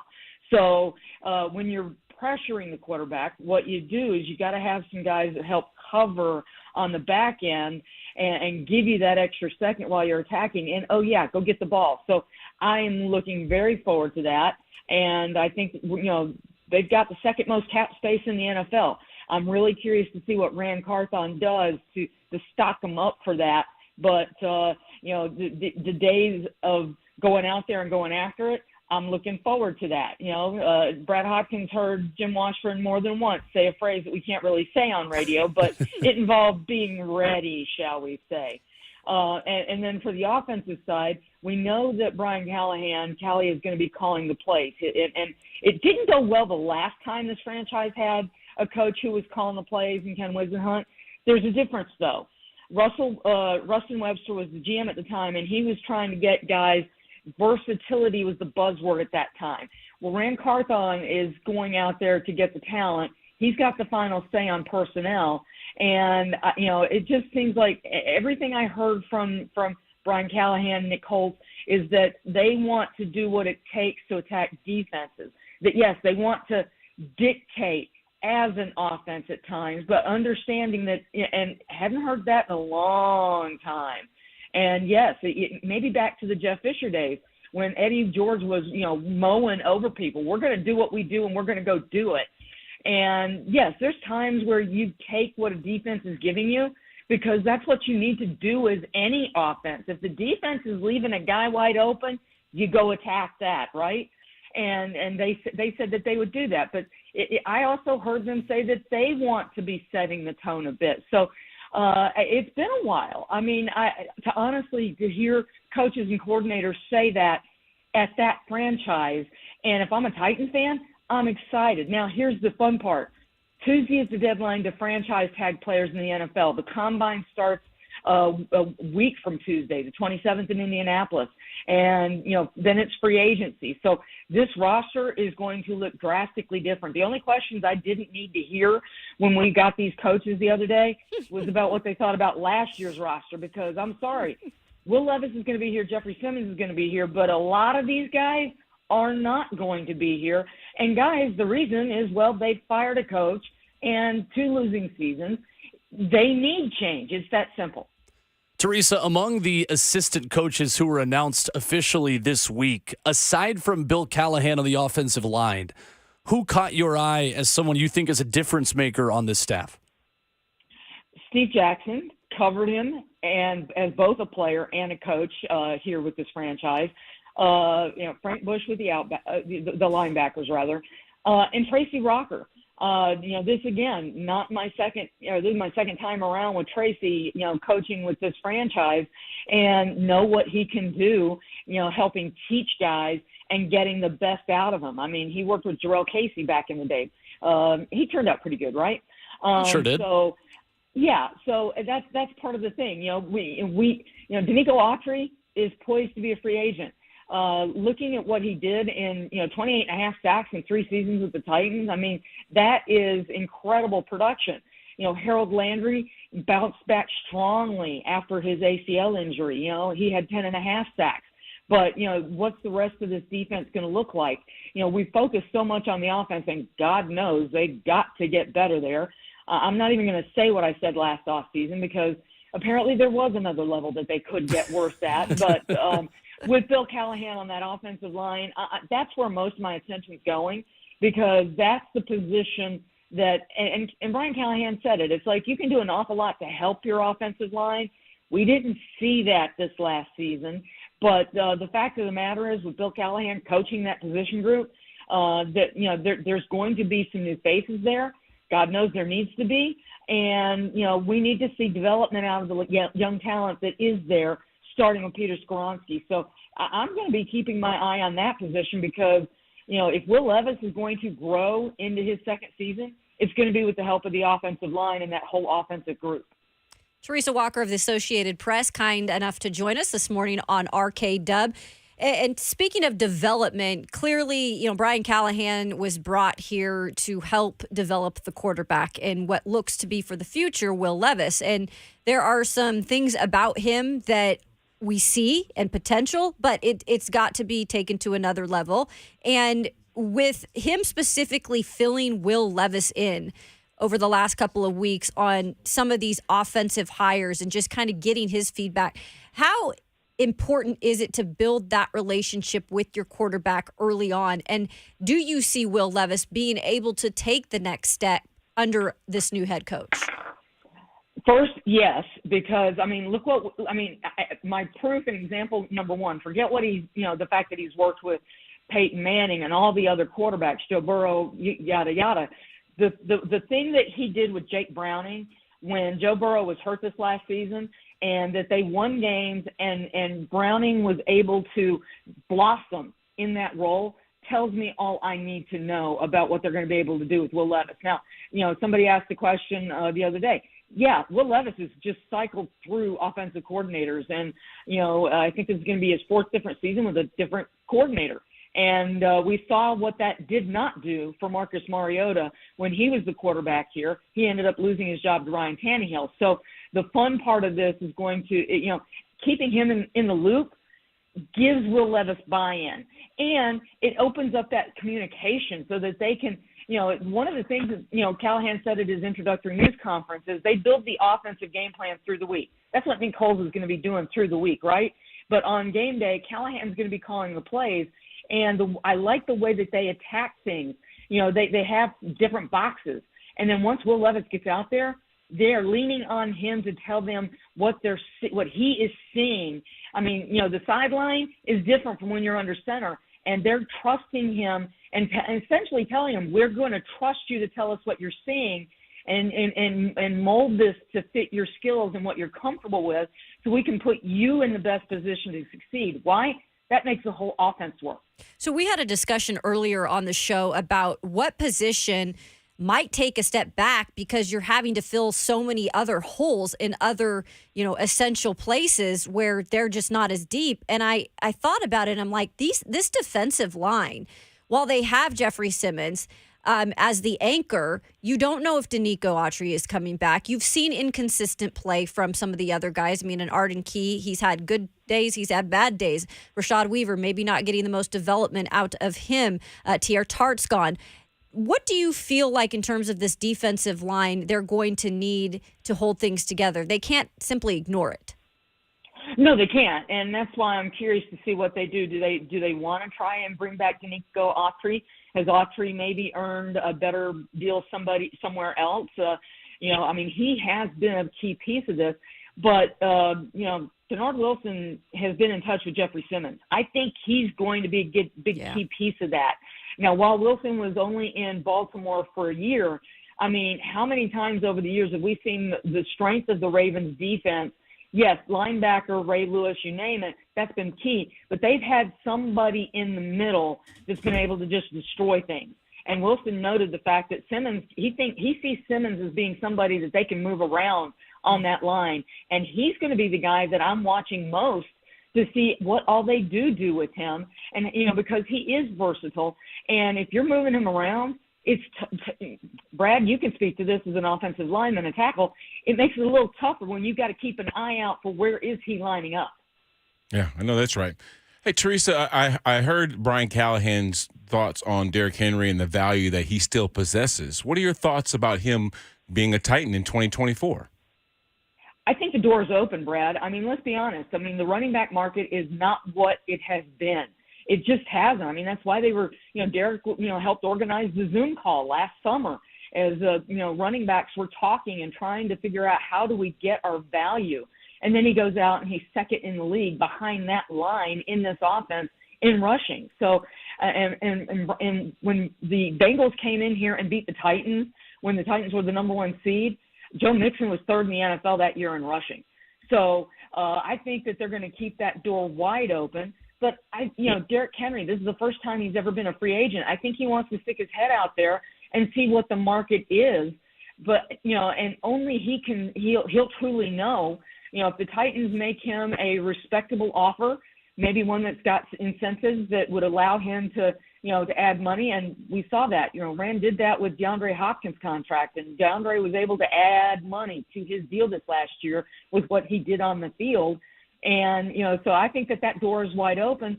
But, when you're a player, you want to stick your head out, Puxatawny Philly. You want to stick your head out and see, do you see your shadow? Is there more money out there? But he is so close to, he already leads this franchise in so many things, rushing touchdowns, 100-yard rushing games. And he is spitting distance of Eddie's mark to be the rushing leader for this franchise.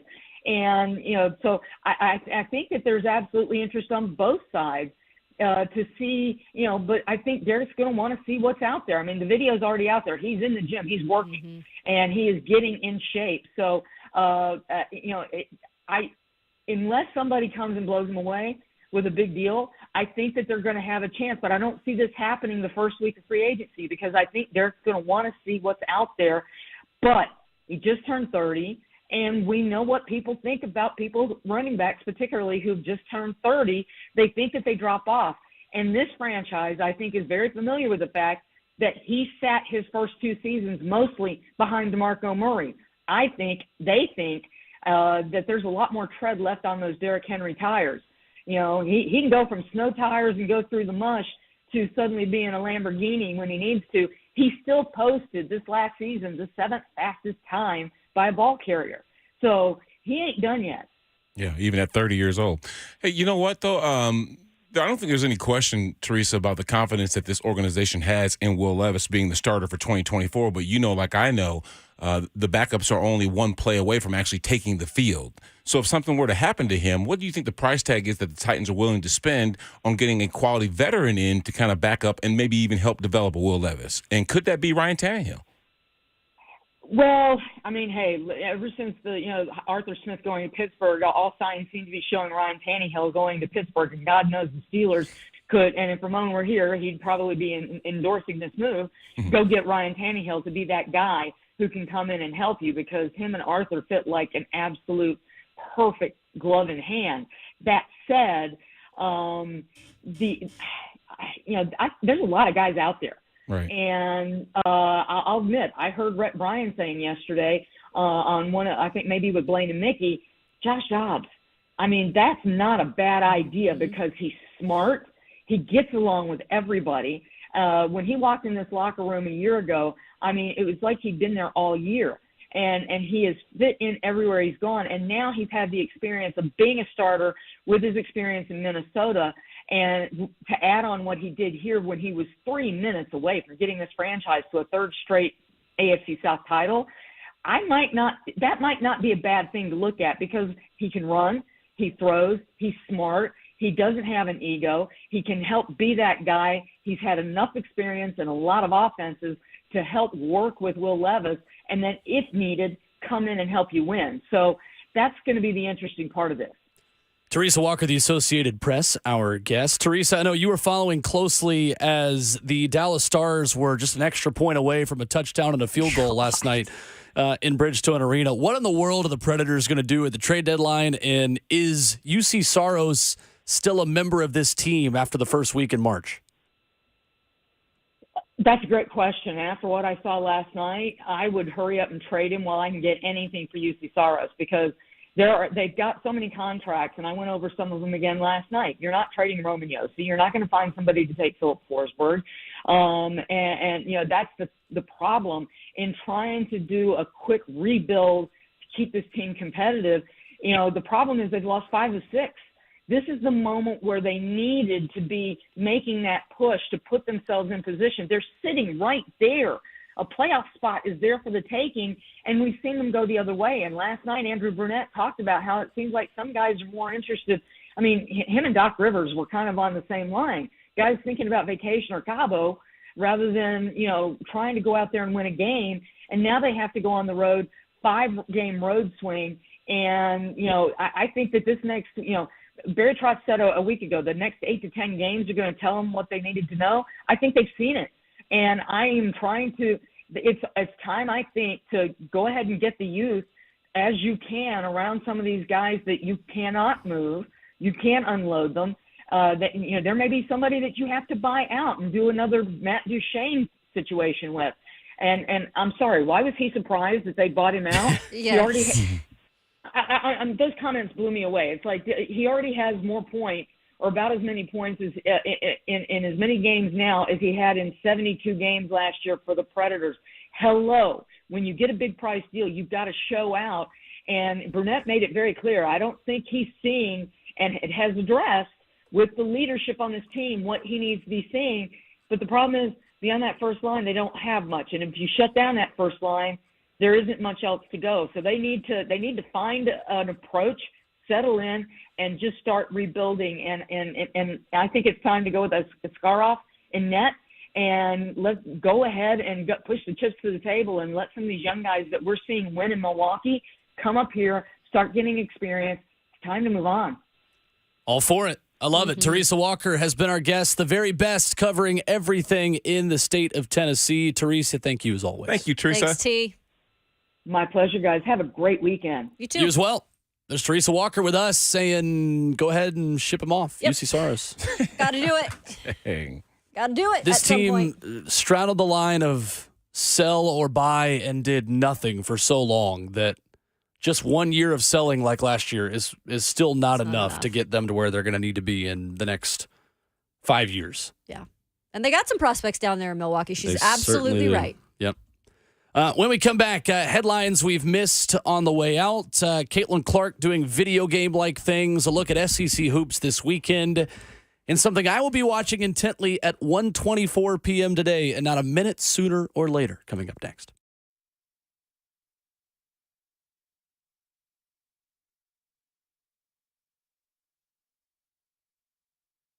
Hey, it's Kayla Anderson. It is that time of the year. Maybe you're feeling lack of energy. You're just kind of moving a little bit slower. And the January, February months usually bring that because not a lot of sun outside. So you do feel like those toxins are maybe building up in your body. That suppresses your immunity and your ability to absorb nutrients and fight illnesses that we're seeing also a lot this season in terms of the winter season. The excess waste can also cause you to prematurely age and carry around some extra weight. And that is why you need to change your body's oil once in a while and try the Youthful Cleanse by Daily Defense. Great cleanse, simple cleanse, no need for chopping up vegetables or putting them in the juicer. Just a couple of vitamins, and you can get yours today at membersnutrition.com. You can take control of your health, take control of your life, feel better this time of the year. Try Youthful Cleanse today at membersnutrition.com.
RKW is brewed by 8th and Roast as we wrap up the show on a Friday morning. Appreciate Brad Hopkins filling in for Ramon Foster again today. You are back with us on Monday. Heck yeah. Looking forward to I'm it. not letting Ramon out just yet. That is right. President's Day, we are live and active for you on Monday morning with lots to discuss, so we're looking forward to that. I'm looking forward today to watching Tiger Woods play more golf. Yeah. I don't know about you guys. I threw that out there about Tiger Woods' back and all this other stuff, and boy, Will jumped on me, Will's didn't like, he? he's still playing. I was ready. I was like, he needs to go to the TV booth. So he's off the tee at 11:54 Pacific today. Okay. So 1:54 start Central Time on ESPN Plus and PGA Tour Live with the coach, Jonathan Coachman, who I love very much, who I think is local here. But anyway, Get that man a cart. yeah, Right. honestly, if they get him a card, he can play for a long time. But I'm excited to watch it again and watch Jordan Spieth play. He played That's pretty well what I was yesterday. just going to say. I love watching. Look, I love Ricky Fowler. He's always been one of my favorites. Just I love seeing, Greg McElroy. Yep. What do we say? Yes, Greg McElroy. So They say that the Rory betting. McIlroy. Why am I? You even said yes when I said Greg McElroy.